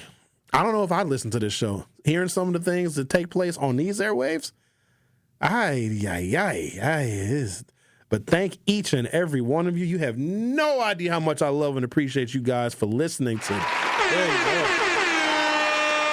Yeah, we have a variety of people that call. I do want to read some of these text messages. Chauncey says, tell Alan to bring his doggone black wife when he comes down there and waves in the window. Check. Got that, Chauncey. Chauncey also says, Brian needs to stop. There ain't no drug dealing going on at that Clark gas station. They sell cat via business cards. That's probably why he knows. Wait a minute. What? Wait. It's the one that's right there by the 3rd District Command Center, like 49th and Lisbon. Right there. It's right. That gas station actually gets robbed. And there was police that run out of the police station. They don't even get in their squad cars. It's so close that they run out of the front door when there's a robbery at that gas station. It's wild. So let's talk to someone else who adds, oh, wait a minute, I got to take a break, don't I? Hang on. Al, don't go nowhere. Hold on. I answered the phone when I shouldn't have because I got to take a break. I'm over on time. So we're going to come back and talk to Al, and he's going to have something very insightful to say. Aren't you, Al? You're going to keep it clean, too. Aren't you, Al? You're going to keep it very respectful, aren't you, Al? Al, you're going to bring your commentary up when I come back from my break like there are 11-year-old children that are listening, aren't you, Al? Okay, so we'll talk to Al on the other side. The Truth with Sherwin Hughes will be right back. The Truth with Sherwin Hughes returns after this on 1017 The Truth, The Truth app, and 1017thetruth.com. You can be the light helping Milwaukee students reach college. Join the UNCF Walk for Education August 2nd at Veterans Park, our 41st year of lighting the way. Meet our inspiring 2025 Grand Marshals and Torchbearers. Your help funds scholarships for local students. Bring your coworkers, friends, and family for awards, great food, and community spirit. Every step taken lights the way to someone's future. Visit mkeuncf.info today. This summer, make 3rd Street Market Hall your one-stop, must-stop destination to eat, drink, and play. 3rd Street Market Hall has over 15 locally owned food vendors, a self-serve beer wall featuring 30 Wisconsin breweries, over 50 HD TVs, and happy hour specials all week. The perfect place to work remotely or catch a game between meetings or over lunch, 3rd Street Market Hall is your home away from home or office. Visit 3rdstreetmarkethall.com for menus, events, and more information. What's poppin', Truth Nation? It's your girl Noni Juice with Tamara Castle from Associated Bank, and this is Making Your Money Work. I am so glad to be joined by Tamara Castle, AVP CRA Mortgage Loan Officer at Associated Bank. Today we will be talking more about first-time homebuyers and giving them some tips and some help. So the very first question I want to ask you is, I want to buy a home, right? Yes. Who do I contact first? So you'll contact me through the website, so Associated Bank /TCastle. And of course, you could always give me a call, 262-888-3135. Text, leave a voicemail. We'll get you guys going. All right, so that's step one. Yes. Now, this might not be step two, but it's definitely a good question that I have. Does Associated Bank have any assistance for first-time home buyers? Yes, we do. So Associated Bank has different angles on assisting first-time buyers. The first one is we have a gift. So it's not a grant. So it's literally coming from our president to give first-time home buyers assistance with the down payment and closing costs. That's $3,000. So we can use that for, obviously, the down payment and closing costs. You can use it to buy down the rate. And pretty much every customer I have uses those funds for their first time. Because, again, sometimes it's hard to save. It's something that people use as a barrier. So we came up with, how can we assist customers? We really can't assist with credit per se, but we can assist with funds. And we don't want funds to stop someone from buying their first house. So we also have another grant called Down Payment Plus. That's $8,000. That can be also layered on top of our $3,000. So a lot of customers get those funds too. We do partner with Housing Resources, which has more funds. So they take care of the home buying education for us, and then we do the mortgage loan, and we connect all those grants together. This has been Making Your Money Work, brought to you by Associated Bank. You are listening to The Truth with Sherwin Hughes on 1017 The Truth, The Truth app, and 1017thetruth.com.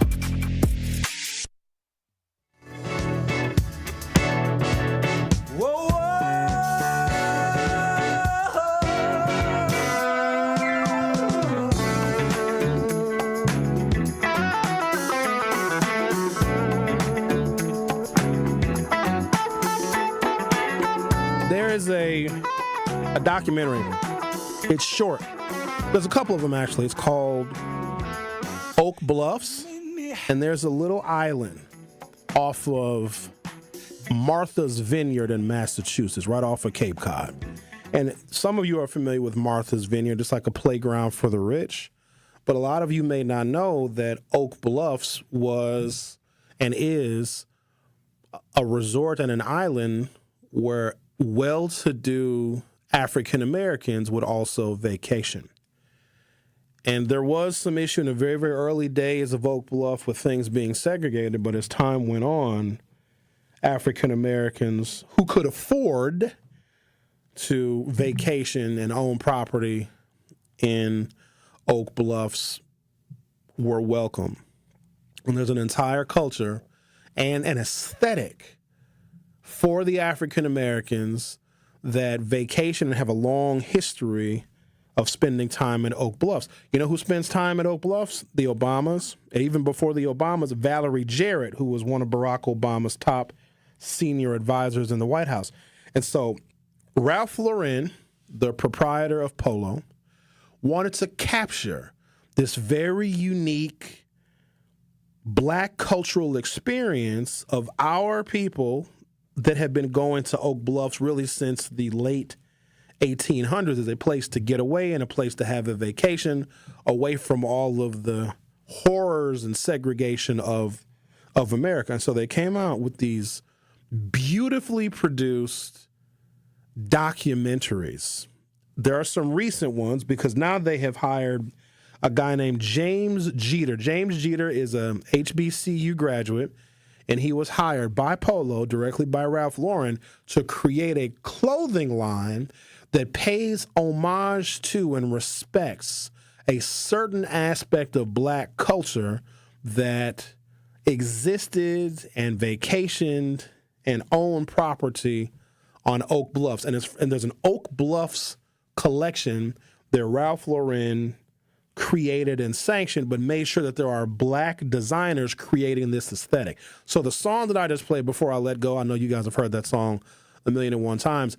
It is a part of the soundtrack of this documentary that explains the Black history of Oak Bluffs. I really want you guys to watch this. So if you go to my Facebook fan page, the Sherwin Hughes page, I'm wearing like a tan peacoat. That Facebook page, I posted the documentary. It's beautiful. I have never in my life seen Black culture displayed in such a pleasing, delightful, and respectful manner. And I'm glad that Polo, because we've been buying Polo since the beginning of time. And the reason why I'm bringing this up is because there are some African Americans who support the ghetto aesthetic, that think that Black folks that are well-to-do, that are successful, that are educated, going and vacationing on Oak Bluffs are not real Black folks. And so there's a real weird social media feud that's going on, surprise, surprise, between Black folks who live in the ghetto aesthetic and then Black folks who are saying, look, we're not a monolith. There are some of us that do like to go on vacation, near Martha's Vineyard, et cetera, et cetera. So I do want people to watch that documentary. It's only 20 minutes long. There's a whole series of documentaries, actually, of produced by Ralph Lauren, the proprietor of Polo, showing Black Americana in a way that doesn't involve slavery, in a way that doesn't involve us being locked up in the criminal justice system. It's a whole nother perspective on Blackness that I want everyone to know, understand, and appreciate, and that Black people are incredibly diverse. The continent of Africa is literally the most genetically diverse continent anywhere on the planet, and so we reflect its diversity right here in America and anywhere else the diaspora takes us. Now we're going to talk to, hello, Al. How are you doing? We're ready for your very respectful comments. We're ready. I'm going to be very respectful. I wanted to say land of the free, home of the brave, where we are all created equal. But what I don't understand sometimes is when they bring up like Jewish people, they put them on a certain class as if they're profound people. Land of the free, home of the brave. If we can be talked about, they can be talked about. I think some of them are wonderful people, but they're not the best of the best. And they have a very dark history. And they definitely know who they are. So if we can be talked about, everybody can be talked about. Just like Gandhi, who said we were stinky and troublemakers, yet they walking all through this world without no socks, and they want to talk about us. Who are we talking about, Al? Who specifically wants to talk about us? Who are we referring to? No, I was just talking about, people in general.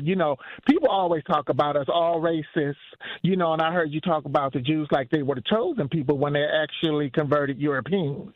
You know what I mean? But what I was saying is if we as Black people, because, we're like crack. No matter where we go, they're going to talk about us. If we fart, talk, mind our own business, they're going to find some reason to talk about us. We could be sitting in the bathroom, stinking it up, minding our own business, and they're going to find a reason to talk about us. But if we mention something about them, everybody is up in arms. So that's why I was saying land of the free, home of the brave, where we all created equal. So all I was saying, if we can be talked about, we should be able to talk about them too. But we do. And they definitely know who they are, considering they had one of the biggest slave trading companies, like it was a Fortune 500 company. You know what I mean? So all I'm telling the listeners is, talk about whoever you want, because you are the Laurie season to the recipe. They're not. So I just wanted to, share that information. And even some of their own people came out and said they was cheap and money hungry. That's why they always get upset when they're called on their stuff. So land of the free, home of the brave, we are all created equal. And I want to say to all you listeners, what they eat ain't never made you sugar, honey, iced tea. But if they eat something we cook, they going to sleep and get up and ask for a second plate. Have a great day. Thank you. Bye-bye. Bye-bye. All right, then. That was respectful. It was. He kept it between the ditches. He kept it on the road. Nice. All right, Al. We see you. We're going to take a break now.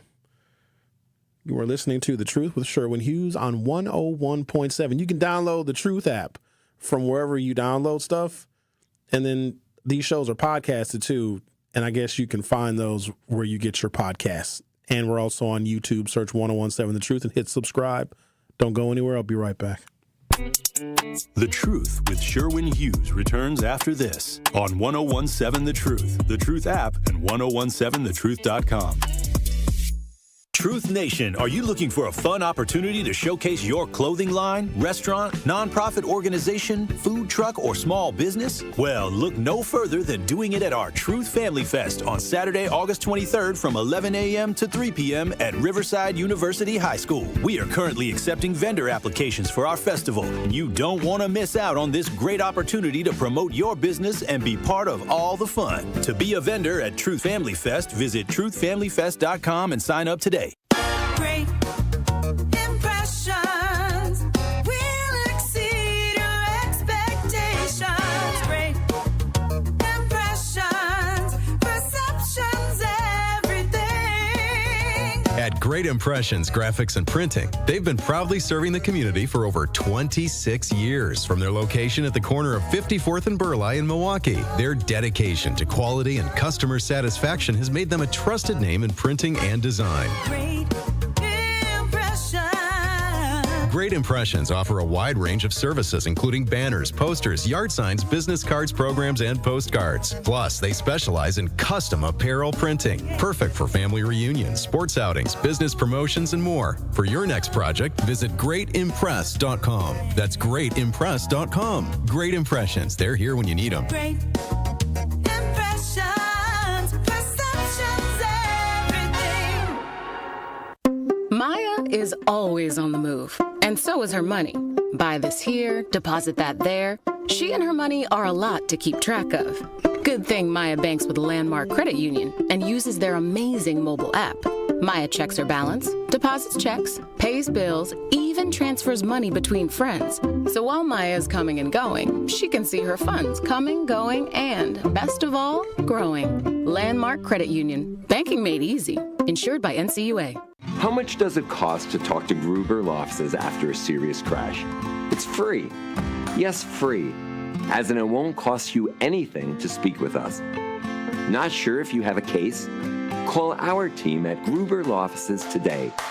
Your first call and your first consultation are always free. And you'll never pay us a fee until we win your case. If you've been seriously injured, call Gruber Law Offices. One call, that's all. Summer in Milwaukee is nonstop, festivals, live music, and fresh city vibes fill the season you already know. From world-famous cultural celebrations to hidden gem street fairs, every neighborhood is a stage, alive with handcrafted traditions, homegrown talent, and world-class entertainment. Music, flavor, culture, whenever you visit, the Cream City is ready to celebrate. This summer, don't just visit, make sure you experience Milwaukee, the city of festivals. You are listening to The Truth with Sherwin Hughes on 1017 The Truth, The Truth app, and 1017thetruth.com.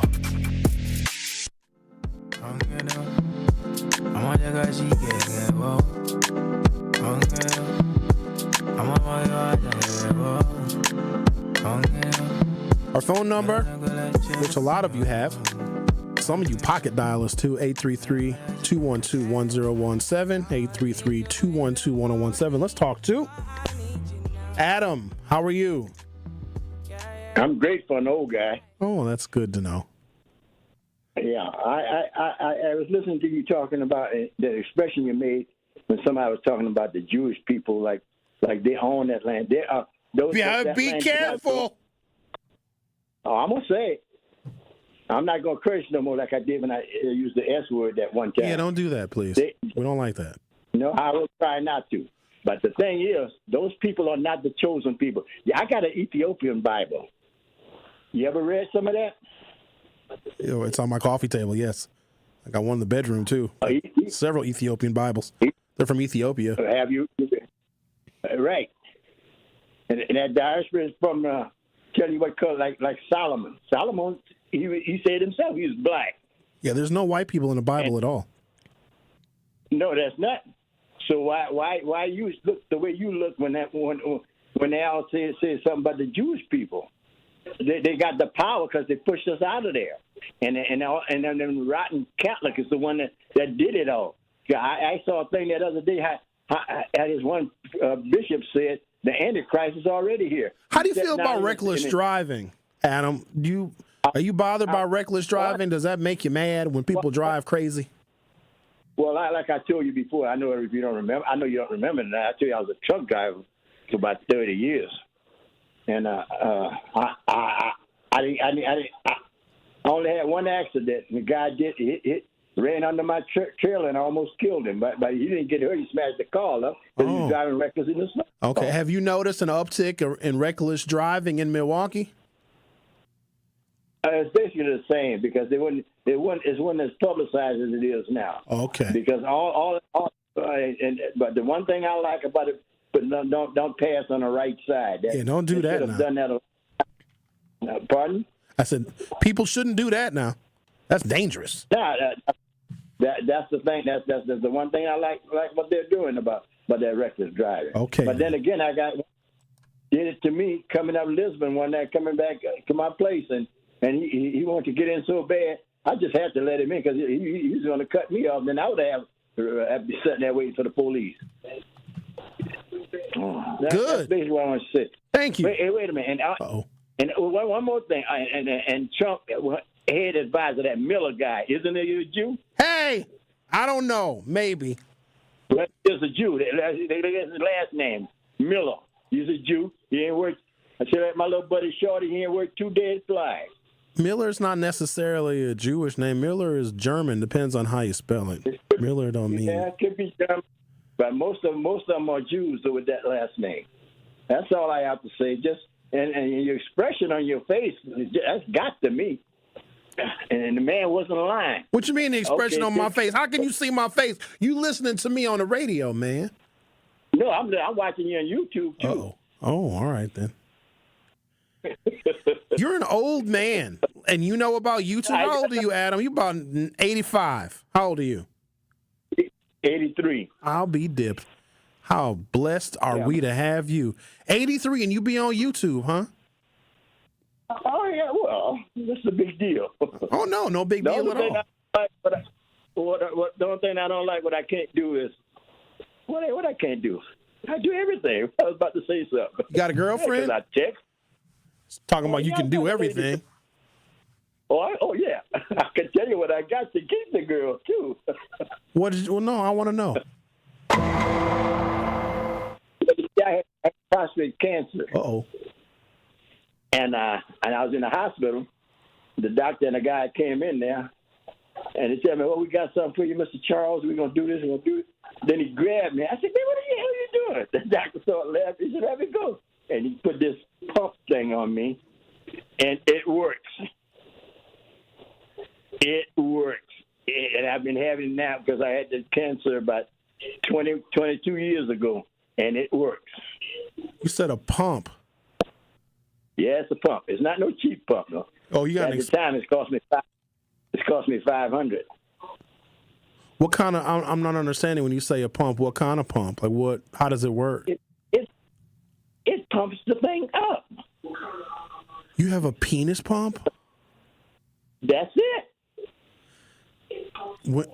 Okay. That's it. Oh, it's a good one. It's a good one. Yeah, you don't want to get a cheap one of those. You don't want to get a cheap penis pump. So when do you use it? Do you use it right before you're about to get some action, or do you just like use it every morning? Like when do you use it? No. You're supposed. The doctor told me. Him and the doctor told me I was supposed to practice with it, but I don't do it unless I got somebody with me. And my girl is not with me, then I don't like to use it. Oh, so you use it right before you get into the action. So you know you're about to get some action. Right. Like, hold on, gal. Hold on. Right. Lay it out. Don't move. I got to pump real quick. And you. Okay. And you're right about that. I know that's right. Hey, man. Ain't he good? Won't he do it? All right, Adam. Thank you. Sure. Have a good one. All right, then. So I try to change the subject with him because usually with callers like that, you just bring up another topic and boom, they'll change the subject because we don't talk about the Jewish people. They're chosen. Shh. Don't even think negatively about them. Don't you think bad about them. And then I got him on reckless driving. I was a truck driver. And I was like, ooh, I got him to change the subject. And then we got on penis pumps, and then he went back to the Jews. So, welcome to The Truth, where we talk about mobile drug houses and penis pumps. We're 83-year-olds. Wouldn't that kill the mood? Because the mood is very delicate and fragile. And I think women are particularly sensitive to the mood, and there's a lot of things that men can do, sometimes through no fault of our own or just through our own carelessness or our own ignorance, where we can hurt the mood and then the woman is turned off. I don't know how Adam just pulling out his penis pump can still maintain the mood. You know what I mean? Hold on, baby girl. Wait a minute. Ooh, look at it go. Most women would just run out the door. The Truth with Sherwin Hughes on 101.7 FM. We'll be back for Hour 3. The Truth with Sherwin Hughes returns after this on 101.7 The Truth, The Truth app, and 1017thetruth.com. Truth Nation, please join us at our 3rd annual Truth Family Fest on Saturday, August 23rd from 11 a.m. to 3 p.m. at Riverside University High School. Admission to Truth Family Fest is absolutely free and a great place to have fun and celebrate with family and friends while also enjoying some great music and amazing food. Also, everyone in attendance will have a chance to win some great prizes, so make sure to save the date for our 3rd annual Truth Family Fest on Saturday, August 23rd from 11 a.m. to 3 p.m. at Riverside University High School. Truth Family Fest is presented by Crash Course and U.S. Cellular. Also sponsored by Landmark Credit Union, Milwaukee Public Schools, U.S. Bank, Milwaukee Area Technical College, Educators Credit Union, and Riverside University High School. Truth Family Fest on Saturday, August 23rd from 11 a.m. to 3 p.m. at Riverside University High School. Truth Nation, let us talk our ish for a moment. There is no other station in the country where you get a front row seat to hear from some of the biggest names in politics, pop culture, and sports. People like Grammy Award winner John Legend.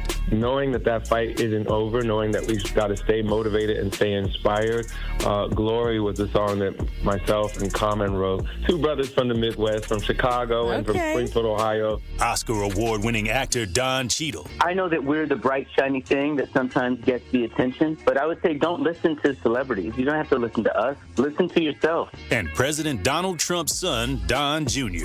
When did we have a strong economy? And I don't think anyone with a straight face can say right now. And the reality, when you look at it, it's not even voting for my father. Look at the team that's now surrounding him. Tap into the award-winning and nationally recognized 1017 The Truth by downloading the Truth app and streaming us live at 1017 The Truth on YouTube. Milwaukee Black Talk.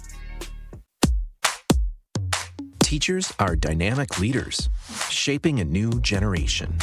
They bring a variety of perspectives from diverse backgrounds, innovating how they teach to prepare students for our fast-changing world. Achieving this takes skill and expertise.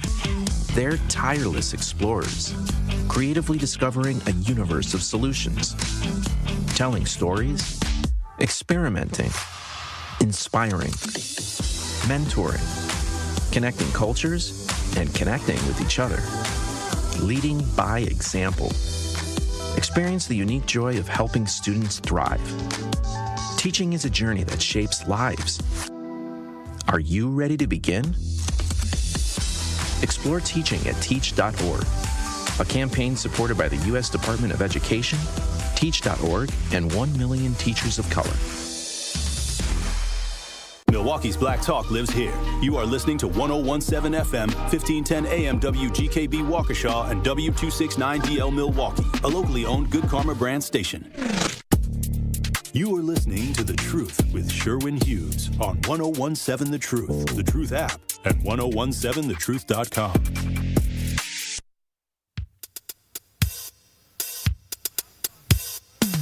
When I start making love, I don't just make love, I be stroking. That's what I be doing. I be stroking.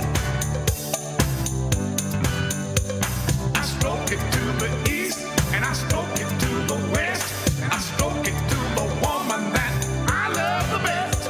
I be stroking. Welcome to hour 3 of The Truth with Sherwin Hughes. Let me ask you something. Yeah, what do you want to ask me? What time of the day do you like to make love? Oh, my. Have you ever made love just before breakfast? That's what Adam puts on when he be pulling out that pump. Strokes. I swear I had a whole radio show thoughtfully planned out, segments, topics, all of the other things. From the Milwaukee Journal-Sentinel, they asked readers for their take on the early prospects to follow Governor Tony Evers. I'm going to give you guys some details on what voters are saying at this very, very early stage of what is likely to be a very crowded gubernatorial primary. The election is going to be one of extreme importance. I know they're going to say this is going to be the most important election of your lifetime. They mean that when they say that because the stakes have never been higher. Remember who's in the White House. Remember all of the things that is surrounding Donald Trump, not just the personal and professional scandals, but also the impacts of the big, beautiful bill, which I know we're going to feel here in Milwaukee.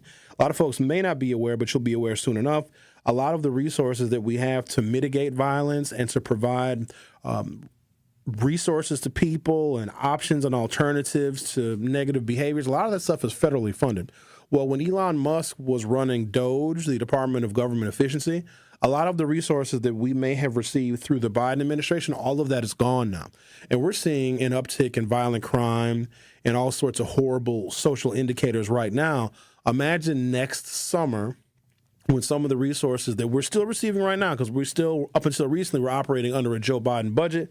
But a lot of the things that Joe Biden allocated during his time in office are set to expire. So we don't even see some of these resources because they're in the background and they fund agencies and organizations and nonprofits that, believe it or not, are actually keeping our homicide rates even lower than they would be. Violent crime even lower than they would be. More youth are engaged because of those federal resources that we got via the Biden administration. All of that stuff is going to run out. So if we are not hyper-focused on what we are going to do to keep Milwaukee safe and to keep young people engaged and to keep resources flowing to agencies and nonprofits that really are doing a good job, we may see 2 or 3 homicides in a night and think that, oh, all of these organizations and agencies are failing. Yeah, but that 2 or 3 could have been 10. So we have to sort out what we're going to do as a city, as a community, and as concerned citizens to mitigate the impacts of violence with a loss of federal funding that was helping us do so up until that point. In the middle of all of that is going to be the midterm elections of 2026.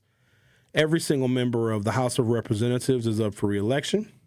There are members of the U.S. Senate that are up for re-election. In Wisconsin, we do not have a U.S. Senate race, but we are going to have a race for governor. I personally felt that Tony Evers was a good governor.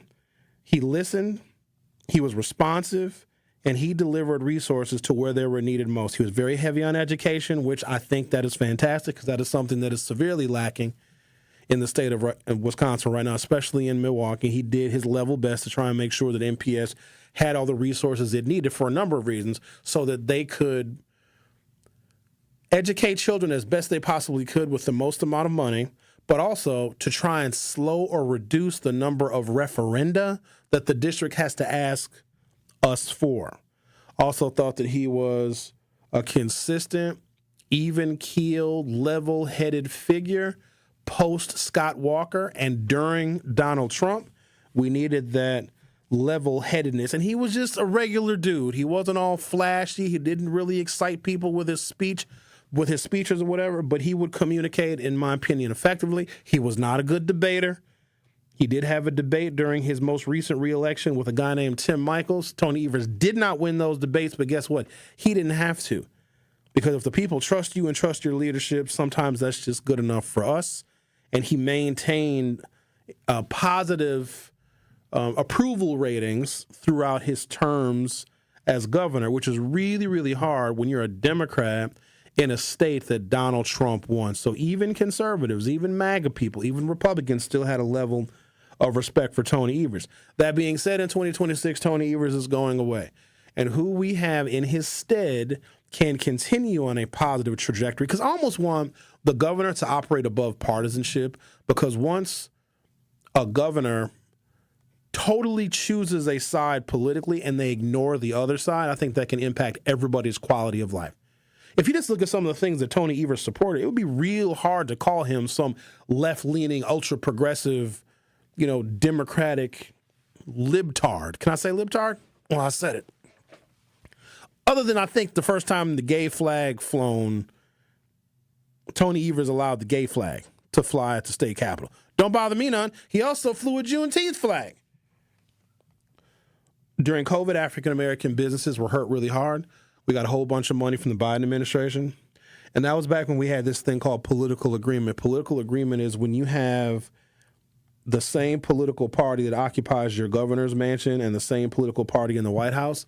Political agreement gets your state more resources. So an example would have been when Trump was in office during his first term, we had the whole Foxconn thing, which turned out to be a bust. But because Donald Trump, a Republican, was in office and Scott Walker was governor and Paul Ryan was Speaker of the House, we got an overwhelming amount of not just attention, but federal money. Trump don't give federal money like that anymore. He used to during his first term because he thought he had to give a bunch of money to other Republicans that were on the fence about him and didn't like his brashness. So he would just open up the floodgates of federal money. And if there was a Republican governor or other liked Republicans representing a particular state in Congress, Donald Trump would open up the floodgates of money. We had Reince Priebus, who was the head of the RNC. He was from Kenosha. You had Scott Walker, who was the governor, and you had Paul Ryan, who was the Speaker of the House. And those Republicans greatly benefited from Donald Trump being elected president because Trump needed to make believers out of them, so he opened up the floodgates and gave Wisconsin a bunch of money, which we squandered on Foxconn and a few other things as well. A little bit different now. Trump is now. Also, we have a Democratic governor.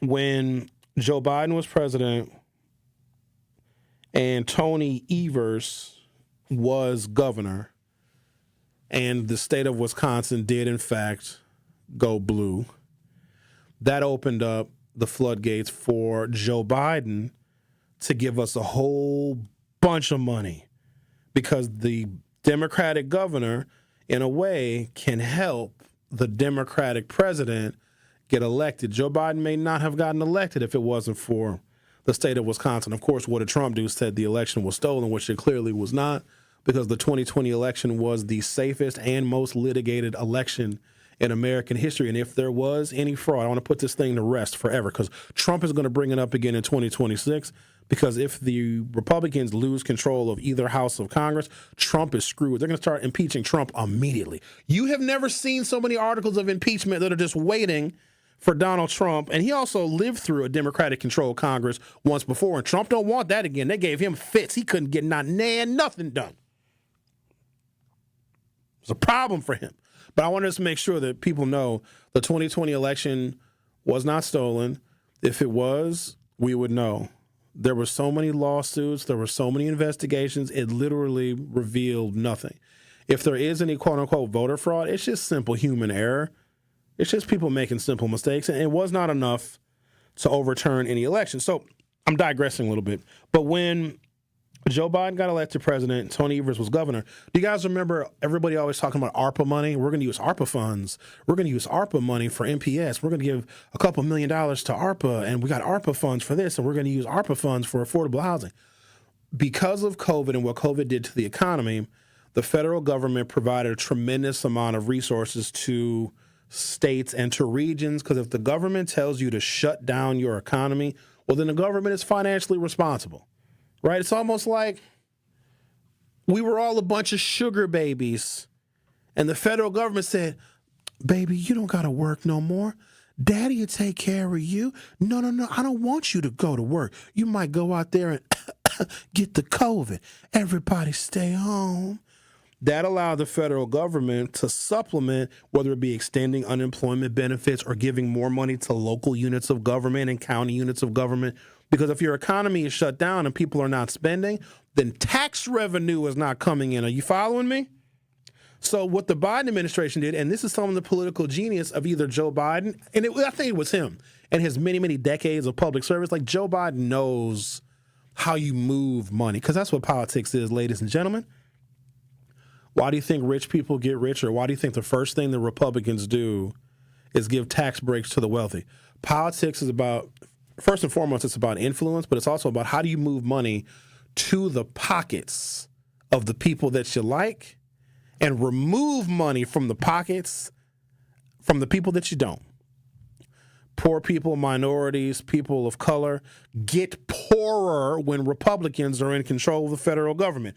Rich people get richer. It's a movement of money. Well, Joe Biden said, I'm going to move some money too. I'm serious. I'm going to move it. I'm going to move it over here, move it over there. So we got a lot of ARPA funds. In fact, the city of Milwaukee had a budget shortfall that they were able to plug with ARPA funds. Our county executive, David Crowley, was able to use ARPA funds, everything from combating opioid addiction to creating affordable housing.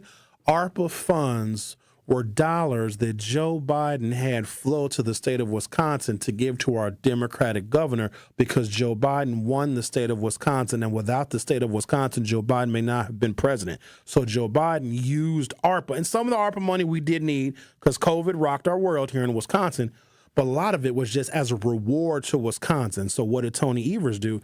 Gave millions of dollars to black-owned businesses. Millions. Reuben Hopkins, there's so many Reubens in this city, but I think it's Reuben Hopkins, who was the proprietor of the Black Chamber of Commerce, got like $1 million from the governor to create more jobs. Dude posted the check on the internet. So much money was given to our community, to our businesses, from Governor Tony Evers, because that is how the flow of money works when you have this thing called political agreement. Now, in 2026, I'm hoping we do not have political agreement, because if we get a Republican governor while Donald Trump is still president, what the Republican governor, who will seek Donald Trump's endorsement and approval, what the political agreement would look like if a Republican gets elected in 2026 and Donald Trump is president, could be both disastrous and dangerous for all of us. So I am hoping that we here in Wisconsin can maintain a Democratic governor, because then in 2028, I'm also hoping that we can have a Democratic president and normal political agreement can resume. We are going to be harmed by the impacts of the big, beautiful bill we're going to start seeing in next summer. We're certainly going to see it by the end of 2026. And by the year 2028, when Donald Trump is technically termed out, the implications are going to be disastrous. That is why I'm going to want a Democratic governor here and a Democratic president, because the likelihood we'll be able to repair the breach that was overrun with Donald Trump's presidency is more likely to come to fruition. Wisconsin's 2026 gubernatorial race will be the first open race since 2010, when current governor Tony Evers is not seeking re-election. A non-scientific reader survey showed Attorney General Josh Kaul leading among Democrats in an other category, including names like Scott Walker, who has declined to run, and was leading amongst Republicans.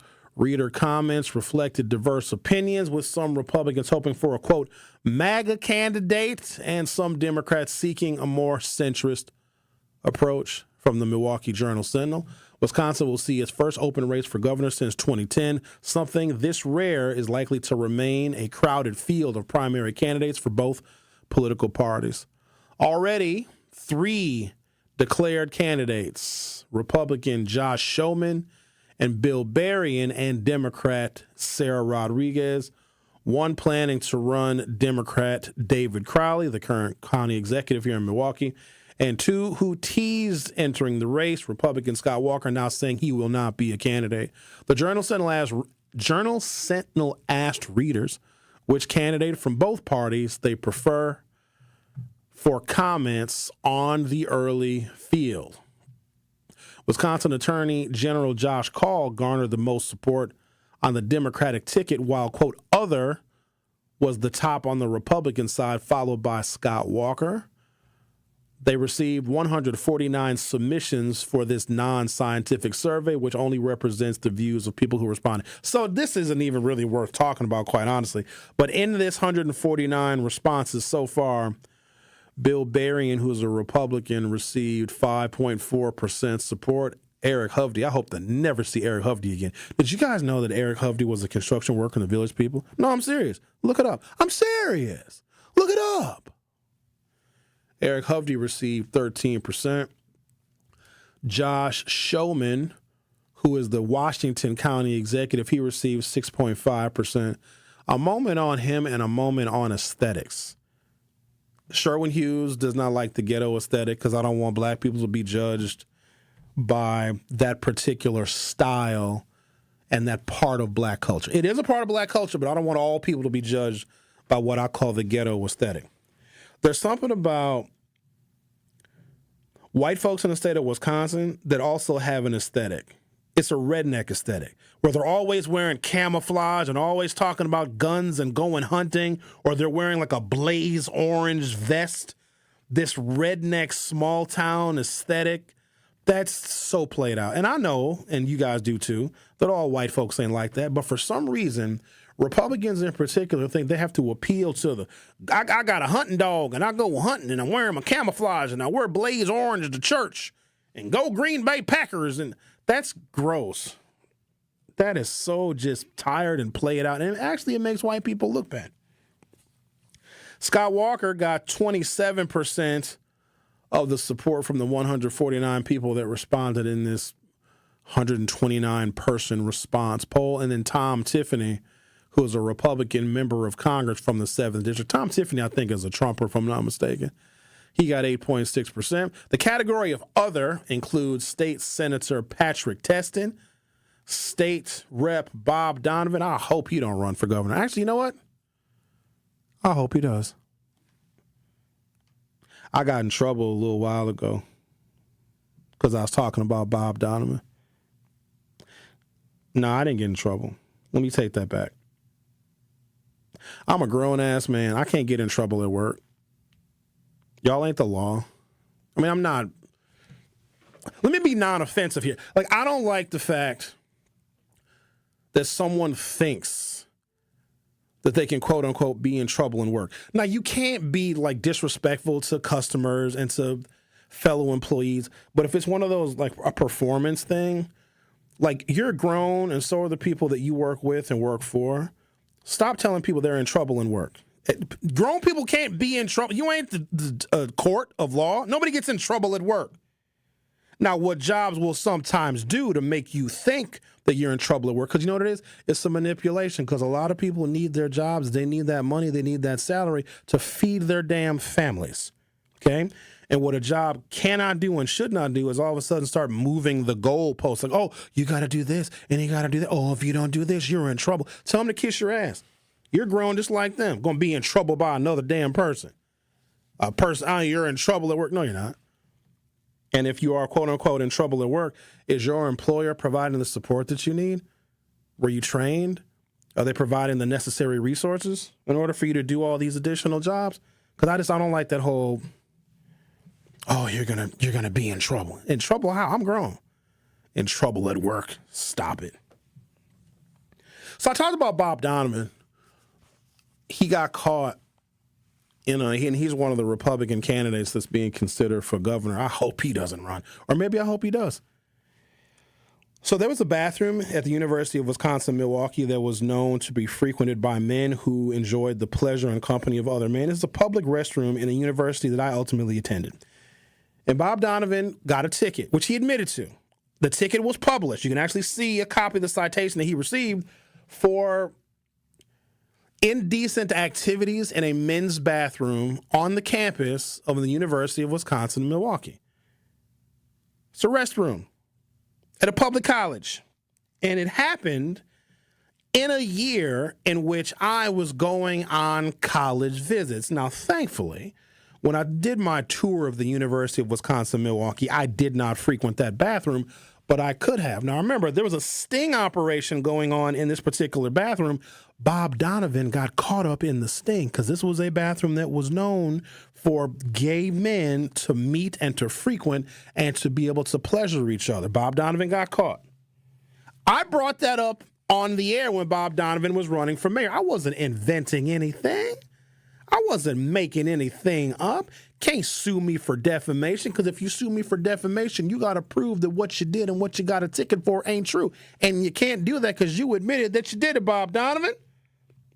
But oh boy, did some of his listeners and even Dan O'Donnell, a washed-up, nonsensical joke of a talk radio host on another radio station, told all his listeners, you should call Sherwin Hughes, call him and get him fired.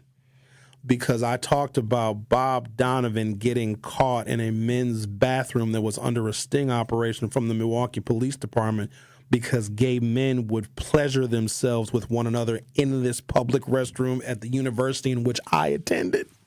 I said all that to say this. Yeah, you can't really get in trouble at work.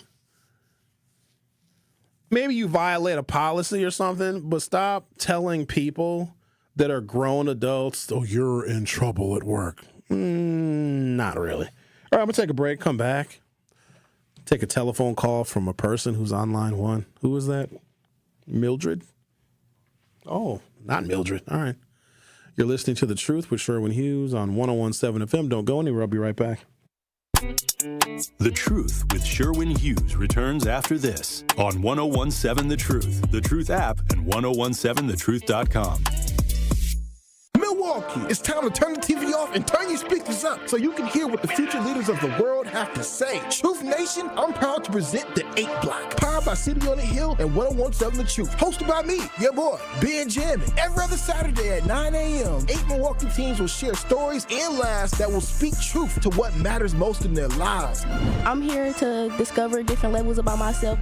I'm really here to get my name out there and have a different perspective on life. So tap in every other Saturday at 9 a.m. Truth Nation, welcome to the 8 Block. The biggest snowflakes out here are always been the white Republicans, who are so gung-ho on protecting the feelings of white kids while they ignore the needs of other kids. If Milwaukee's youth has a problem with fighting what white youth have a problem with being destructive and offensive. So it is sad that our government is actively working to de-emphasize educating and uplifting students of color in different backgrounds on college campuses. That emphasis is going to be diminished, and the only kids that will suffer will be our kids. They were willing to hold up the advancement of the state of Wisconsin because they disagree with DEI. What are white Republicans afraid of? Why are they afraid to face the fact that their grandmas and grandpapas were part of a system which purposely held black folks back and failed to give us the access that we deserve? Until these politicians stop ignoring these egregious acts of hate and racial incidents, America can never be great again. Catch Truth to Power with Kyle Wallace every weekday from noon to 1 p.m. on 1017 The Truth and The Truth app.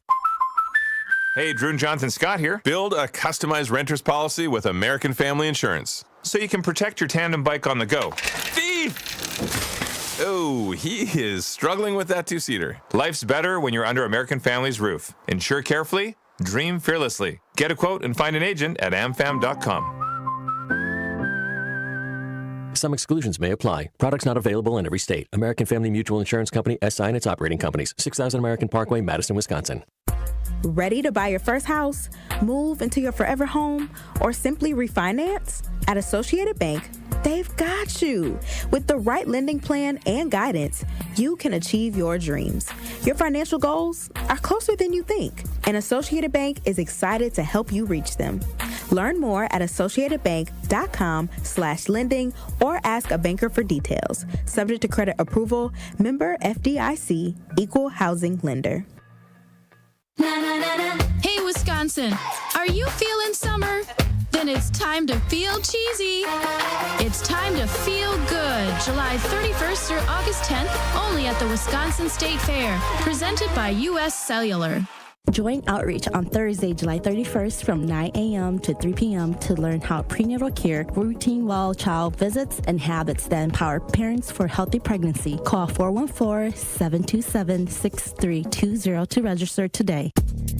You are listening to The Truth with Sherwin Hughes on 1017 The Truth, The Truth app, and 1017thetruth.com.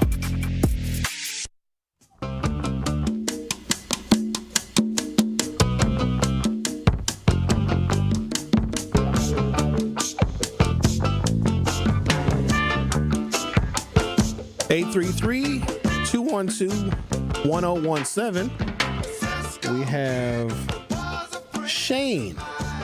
Hello, Shane. How are you today? Good morning. Good morning. I'm down here at the Common Council meeting here about the issues on Water Street. You know, hold on. Hey, look here. You can't call here no more. You understand me? You can't. You're not allowed to call here anymore.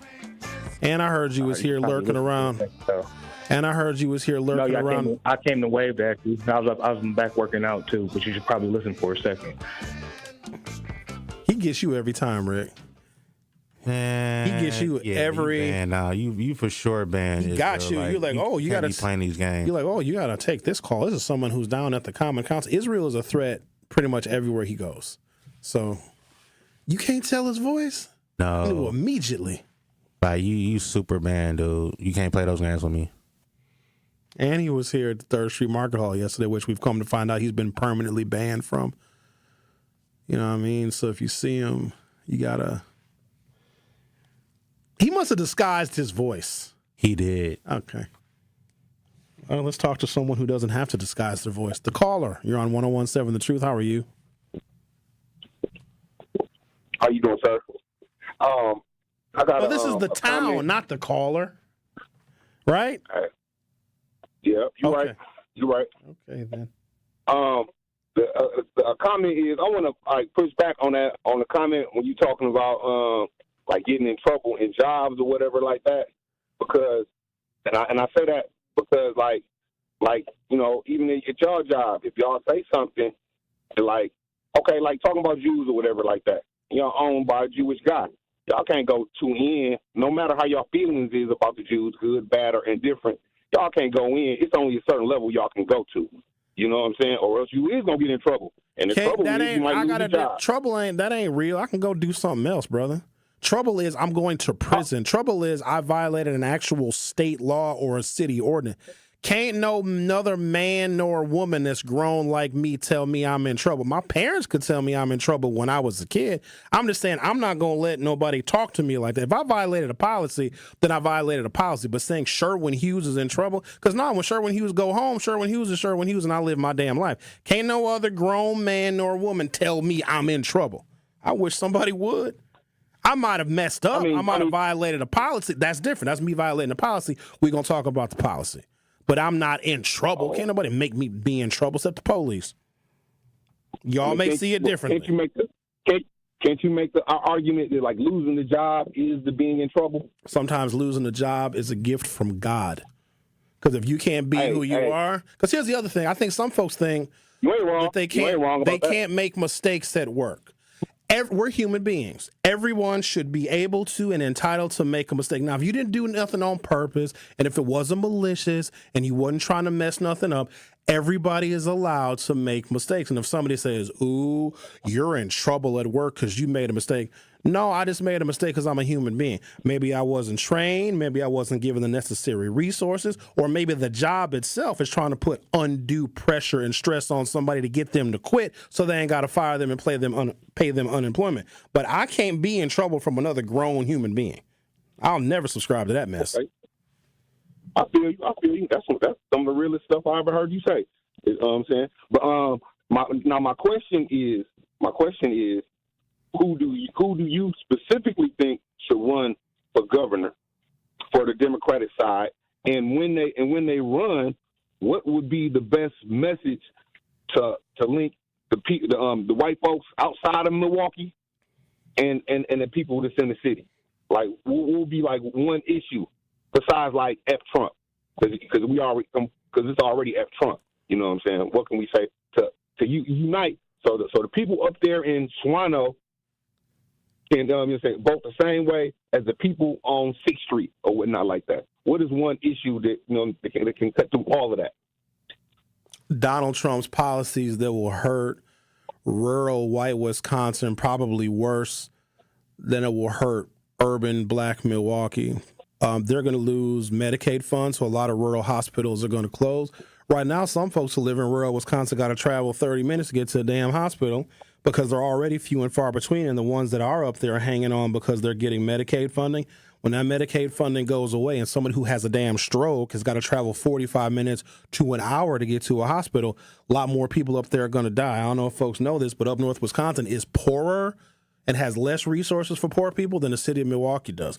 They're going to lose their SNAP benefits because Donald Trump cut a whole bunch of their SNAP benefits. When they can't feed their families, they're going to want a governor that is going to feel their pain. When they lose Title IX funding for some of their poor public schools, because I don't know if y'all know this too, but public schools in rural Wisconsin are doing just as bad or worse than MPS, and they're hanging on because they're getting this Title IX funding from the federal government that gives them additional money and dollars and resources for special needs kids. There's a whole bunch of special needs kids up north. That Title IX funding is going to get cut. So the Donald Trump policies are hurting and will hurt rural white Republicans as much or more than it will hurt African Americans in Milwaukee. And I think David Crowley is the best person suited for that job, and let me tell you why. Because David Crowley is the county executive of Milwaukee County, so he has not just the city of Milwaukee, but 18 other majority white surrounding suburbs, and he is able to lead and have a message that unites all of us.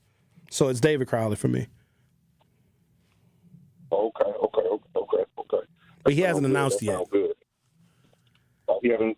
Do you think, is it like a fait complete? Is he already going to do it, and he ain't just pressed the button yet, or is he still thinking about it? You know, I'm not sure. There's a lot of I's that need to be dotted and T's that need to be crossed before a candidate thoroughly and fully announces. So once all of that legwork is done, because there's a lot of steps behind the scenes that a lot of folks may not see. And depending upon how all those steps go, that'll cause him to announce. If he doesn't make or meet all those benchmarks and all those steps, he may not announce, but he may endorse somebody else. So I'm hoping that all the legwork gets done and it leads to him making the announcement, because I think he would be great. Well, one final question, man, and you've been good. Is will rural white voters trust a black man? Yeah. In Wisconsin? If they're hurting, yeah. In fact, the worse shape they're in, the more they trust black people. Because whether they want to admit it or not, they know that we know struggle way better than them, and we are able to still be here, thrive, survive, and be alive through struggle. When Barack Obama got elected by these same rural white folks, home foreclosure crisis, economy was in trouble, banks were going belly up, our car companies were on the verge of bankruptcy, banks weren't lending anymore, and they voted for Barack Obama. So, yep, they will. If they're hurting, they'll do that. Look, Donald Trump convinced them that they were hurting too, and they voted for him. So, yeah, I think they'll vote for a black man. If they're hurting enough, yes. And the big, beautiful bill is going to cause more of them to hurt than I think they realize, because what Trump set out to do was hurt sanctuary cities and hurt migrants and hurt illegal immigrants and hurt black people. And at the same time, it's also going to hurt people that have low incomes that also happen to be white. And if they feel screwed over, and let this Jeffrey Epstein stuff come out too, that Donald Trump was involved with underage women, that's not going to help Trump either. And so a Democrat will be a very attractive alternative to everything that Donald Trump has done. It seemed like to me the rural white people up there. It seemed like, and the crazy thing is, all you said is true. It's factual. You can't denounce that. But it seems like for the rural white voter, it doesn't take that much to go against the Democrats. Like, if the Democrat, whoever he is or he or she is, if they do one little thing wrong, then that's it. But then, like for Trump, Trump gotta do the big beautiful bill, take care of you. Take away your hospitals. You know what I'm saying? Mess with little girls, mess with Epstein, and then they still be having excuses for him. So that's what that what makes me give me a cause to pause on that. Like, will they really vote for a black man, or will Trump throw something against the wall, and then the low information, non-educated voters up there is going to be like, okay, well, Trump said it, and it's all good. That's what I fear. They're not hurting yet. When they hurt, here's the thing: if you hungry, you starving, you ain't got money to feed yourself, you ain't got money to feed your kids, and you starving. And if the only food bank open is run by a Democrat, you go into that food bank. If there ain't no Republican food bank, because they're the ones that took your food in the first place, and the only place you can go eat and get a meal and feed your children is at a Democrat food bank, they'll vote for a Democrat. But I appreciate your call. Got to take a break. You're listening to The Truth with Sherwin Hughes on 101.7 FM. Don't go anywhere. I'll be right back. The Truth with Sherwin Hughes returns after this on 101.7 The Truth, The Truth app, and 1017thetruth.com.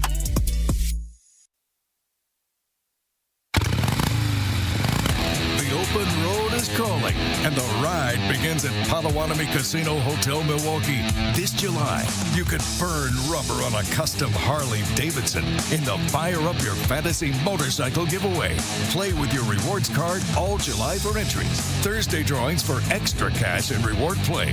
Fire Up Your Fantasy, only at Potawatomi. More info online. Must be 21 and a rewards member to play.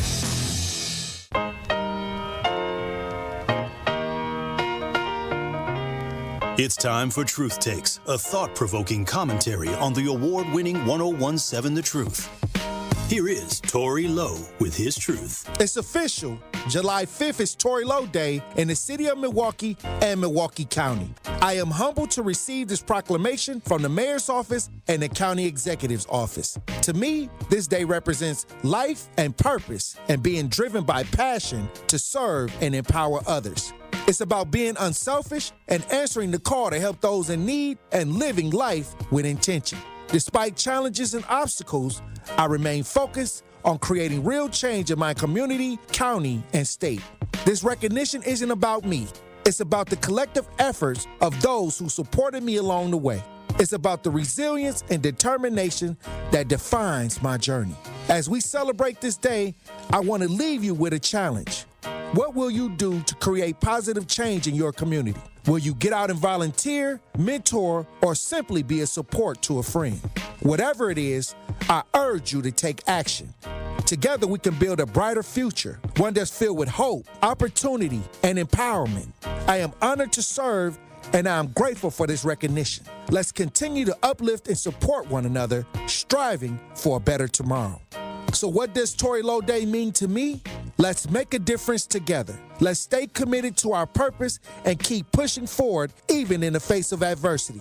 I'm excited to see the impact we can make, and I'm grateful for the opportunity to serve alongside such an amazing community. Now, my question is, what does Tory Lo Day mean to you? This has been Truth Takes on the award-winning 101.7 The Truth. Listen to The Tory Lo Show weekdays from 1 p.m. to 4 p.m. You are listening to The Truth with Sherwin Hughes on 101.7 The Truth, The Truth app, and 1017thetruth.com.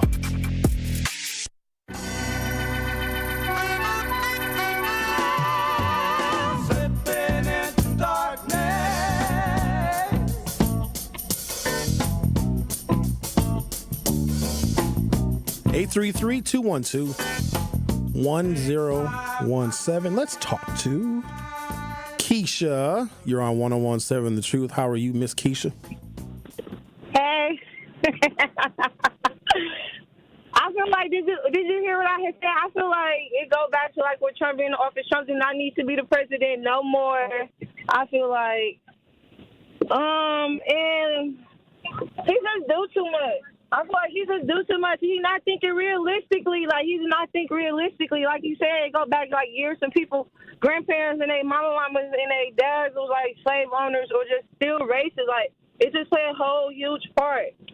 And I got another thing to say about when you said you go get in trouble at work and stuff like that. Yeah, I do agree, but it's like when the last dude had called, y'all gotta be so sensitive. Like, you can't get in trouble at work. It's like all about how you word it. Like I feel like the same way. Like, can't nobody get me in trouble. I'm not getting in trouble with nobody but the law or something like that. Unless I'm breaking laws. Other than that, can't nobody get me in trouble. Like, I got kids of my own. They go get in trouble. Like, I'm grown. That's right, Keisha. You grown. Now, you might have made a mistake, but making a mistake, then you need to, like, get some guidance. Right, and then that. I can fix correct, that about how you word it. Like, but to say somebody is in trouble, you ain't my daddy. Like that. That's right. Right. And if you allow people to talk to you like that, they're going to think they can treat you like that. And if they treat you like that, then you just a pushover. How old are you, Keisha, if you don't mind me asking? I might be a personal question, but I'm not. That don't matter. Okay, all right. That don't matter. Well, thank you, Keisha. I appreciate 25. you. What? Okay, you're young. Yeah. I'm glad young people listen to this show. Thank you. Right, you're welcome. See you later. Okay, then, Keisha, I'll see you. Keisha came hot. She said, Trump doing too much. He is doing too damn much. A lot of energy. He is. He go back to when the white people was a slave on. I loved everything about Keisha. Everything she said. I wish more people her age would listen. Maybe I need to change up how I do the show. I was listening at that age. It's rare, though. I know when I was in my 20s, talk radio was for, like, my parents and my grandparents.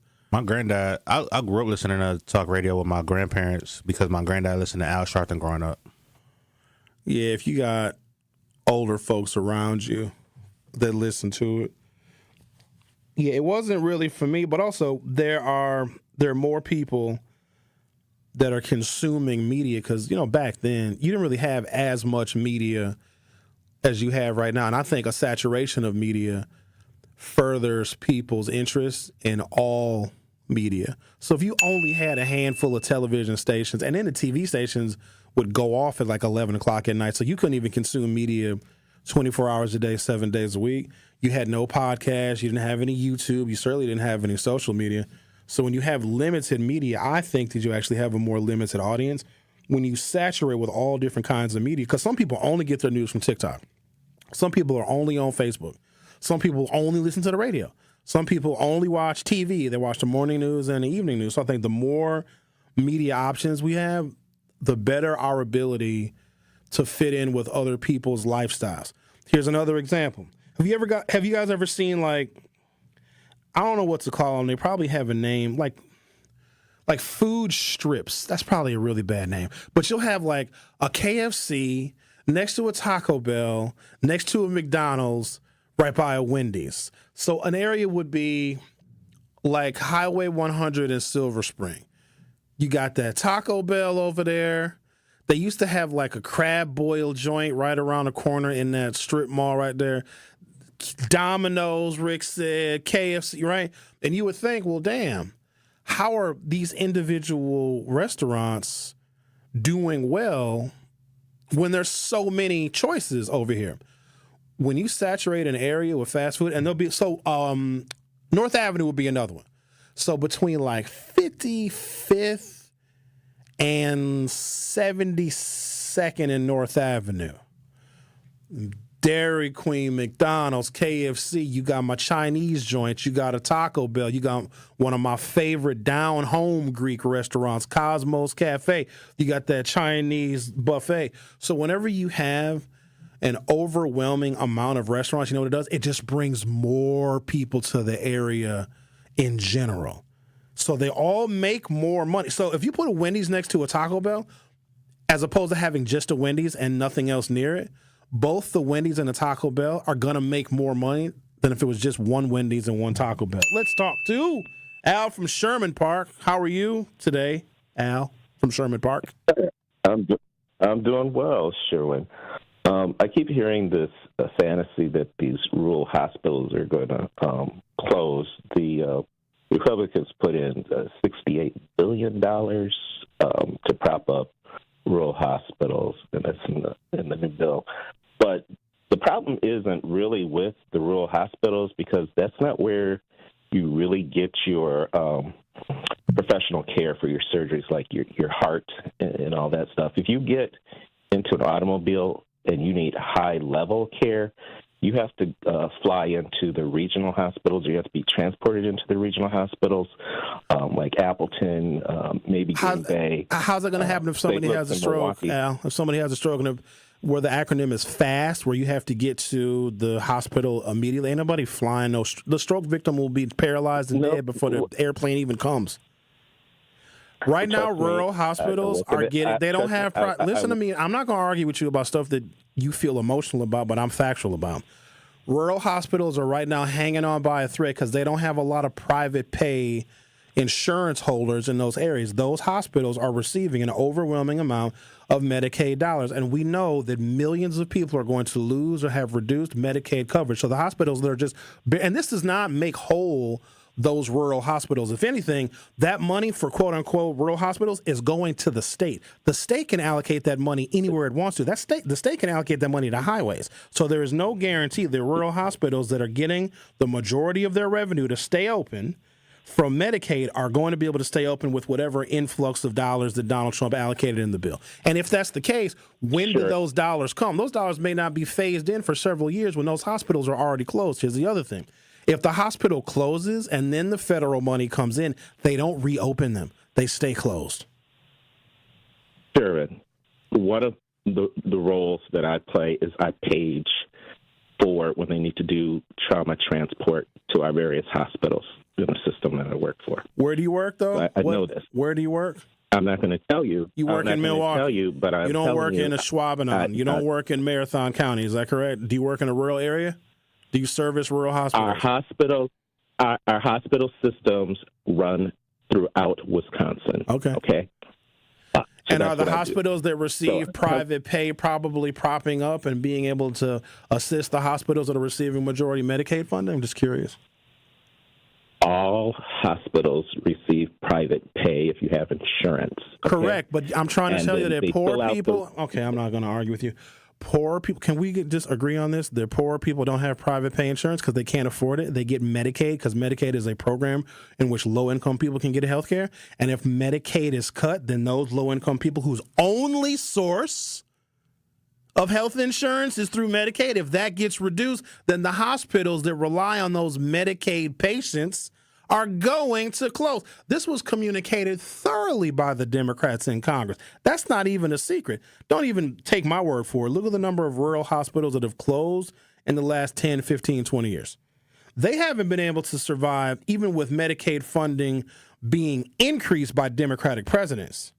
They're still closing. So if you reduce that money or if you reorganize how rural healthcare gets their resources, more and more of them are going to close. And great, you can transport people to a regional trauma center, but in some medical emergencies, like a heart attack, you don't have 45 minutes to drive to a hospital.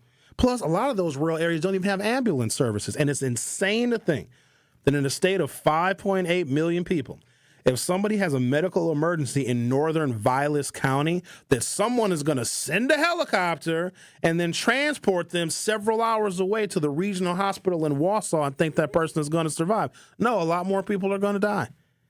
And when that starts to happen, then I think the people that we here in Milwaukee are most afraid of when it comes to their votes, they will vote for a Democrat. They'll even vote for a black Democrat if they are hurting enough. The Truth with Sherwin Hughes on 101.7 FM. We'll be right back. The Truth with Sherwin Hughes returns after this on 101.7 The Truth app, and 1017thetruth.com. Hi, my name is Noor, and I am proud to be a Riverside University High School Tiger. As a rising sophomore, I am excited to get involved in many opportunities. RUHS offers like advanced placement classes, sports, and student council. But what I love about Riverside most is that Riverside University High School makes everyone feel welcome and provides students with lots of opportunities. On Saturday, August 23rd, from 11 o'clock to 3 o'clock, join us at Riverside for the Truth Family Fest. We will have entertainment, food trucks, and vendors. See you there. Great impressions will exceed your expectations. Great impressions, perceptions, everything. At Great Impressions Graphics and Printing, they've been proudly serving the community for over 26 years. From their location at the corner of 54th and Burleigh in Milwaukee, their dedication to quality and customer satisfaction has made them a trusted name in printing and design. Great Impressions offer a wide range of services, including banners, posters, yard signs, business cards, programs, and postcards. Plus, they specialize in custom apparel printing, perfect for family reunions, sports outings, business promotions, and more. For your next project, visit greatimpress.com. That's greatimpress.com. Great Impressions. They're here when you need them. Great impressions, perceptions, everything. Ready to buy your first house, move into your forever home, or simply refinance? At Associated Bank, they've got you. With the right lending plan and guidance, you can achieve your dreams. Your financial goals are closer than you think, and Associated Bank is excited to help you reach them. Learn more at associatedbank.com/lending or ask a banker for details. Subject to credit approval, member FDIC, equal housing lender. Ride the wave to clean at Tsunami Express Car Wash, Milwaukee's fan favorite for a winning shine. Become a monthly member and enjoy unlimited washes for less than $1 per day. Plus, skip the wait in the fast lane and enjoy unbeatable amenities like free vacuums and tire air. Visit any of their convenient locations in Midtown Milwaukee, Waukesha, Greenfield, Oak Creek, and Mount Pleasant. Tsunami Express Car Wash. Wash, chill, repeat. Learn more at tsunamiexpress.com. Hey, Wisconsin, are you feeling summer? Then it's time to feel cheesy. It's time to feel good. July 31st through August 10th, only at the Wisconsin State Fair. Presented by U.S. Cellular. After an accident, don't wait to get the help you need. Call Gruber Law Offices first. There is no fee until we win your case. Gruber Law Offices. One call, that's all. You are listening to The Truth with Sherwin Hughes on 1017 The Truth, The Truth app, and 1017thetruth.com.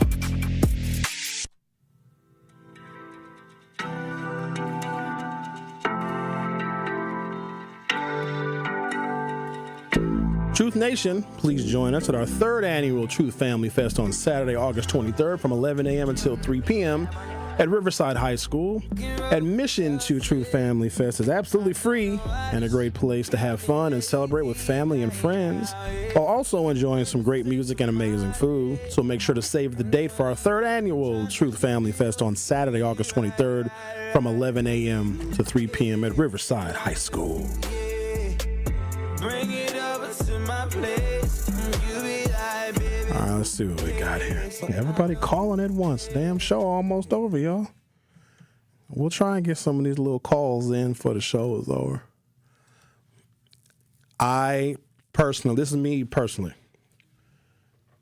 got a little bit of political experience, worked at every level of government for the overwhelming majority of my career. And every so often you see a bright shining star in the political universe. A lot of stars in the political universe are dim, and they existed to take advantage of a particular moment in time where the state of Wisconsin was involved in this or feeling this kind of way, or, you know, there was a trend in crime and people voted to respond to that. A lot of times they'll vote based on just what is happening at that moment. They're not voting on the long-term safety and security of their city, their county, and their state. I think what we need now, especially as we're hoping approaching the aftermath of Donald Trump, is long-term stability.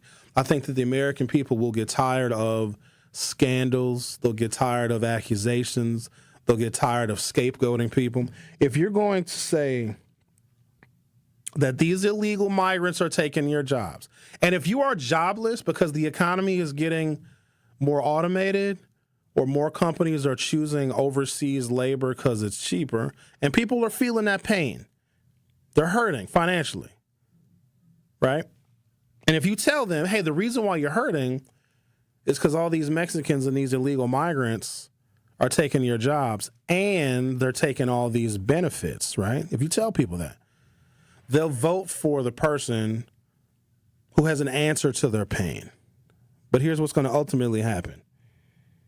Trump is going to deport a whole bunch of people, and we're starting to see some of the people that are being caught up in that dragnet are actual American citizens.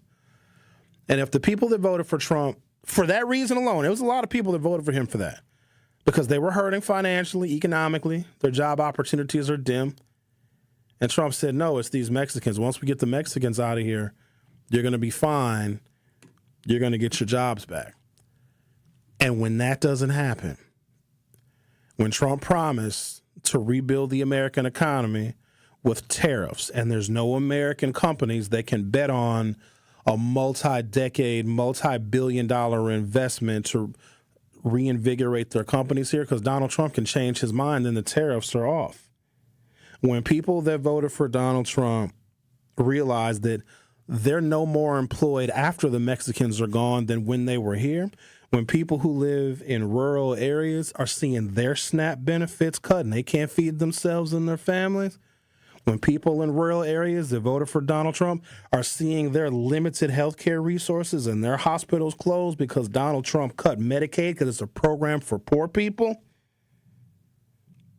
they will vote in a very, very different way. So I know a lot of us, we get concerned that people won't vote for a black candidate. Yes, they will. If they promise something as simple as hope and change, if people are hurting bad enough, they will vote for a way out. And I think we will probably get to that point. And people are just going to get sick of this stuff. It's entertaining now, right?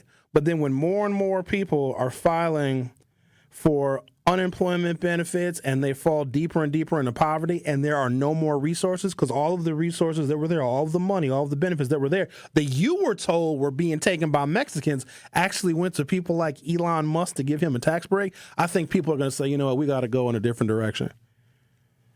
Working class people, I don't care what race you are, I don't care what religion you are, they are going to feel the pain of what happens when your money and your safety nets and your money for your health care goes to rich people that didn't ask for these tax cuts and don't even deserve them. Then people will have different voting behavior, and I think that we potentially have a candidate in David Crowley that can speak to those working class people that are going to hurt just like everybody else. Thanks for listening. Truth to Power with Kyle Wallace is up next. Truth Nation! The Wisconsin State Fair is back. This year's State Fair runs from July 31st to August 10th. You know how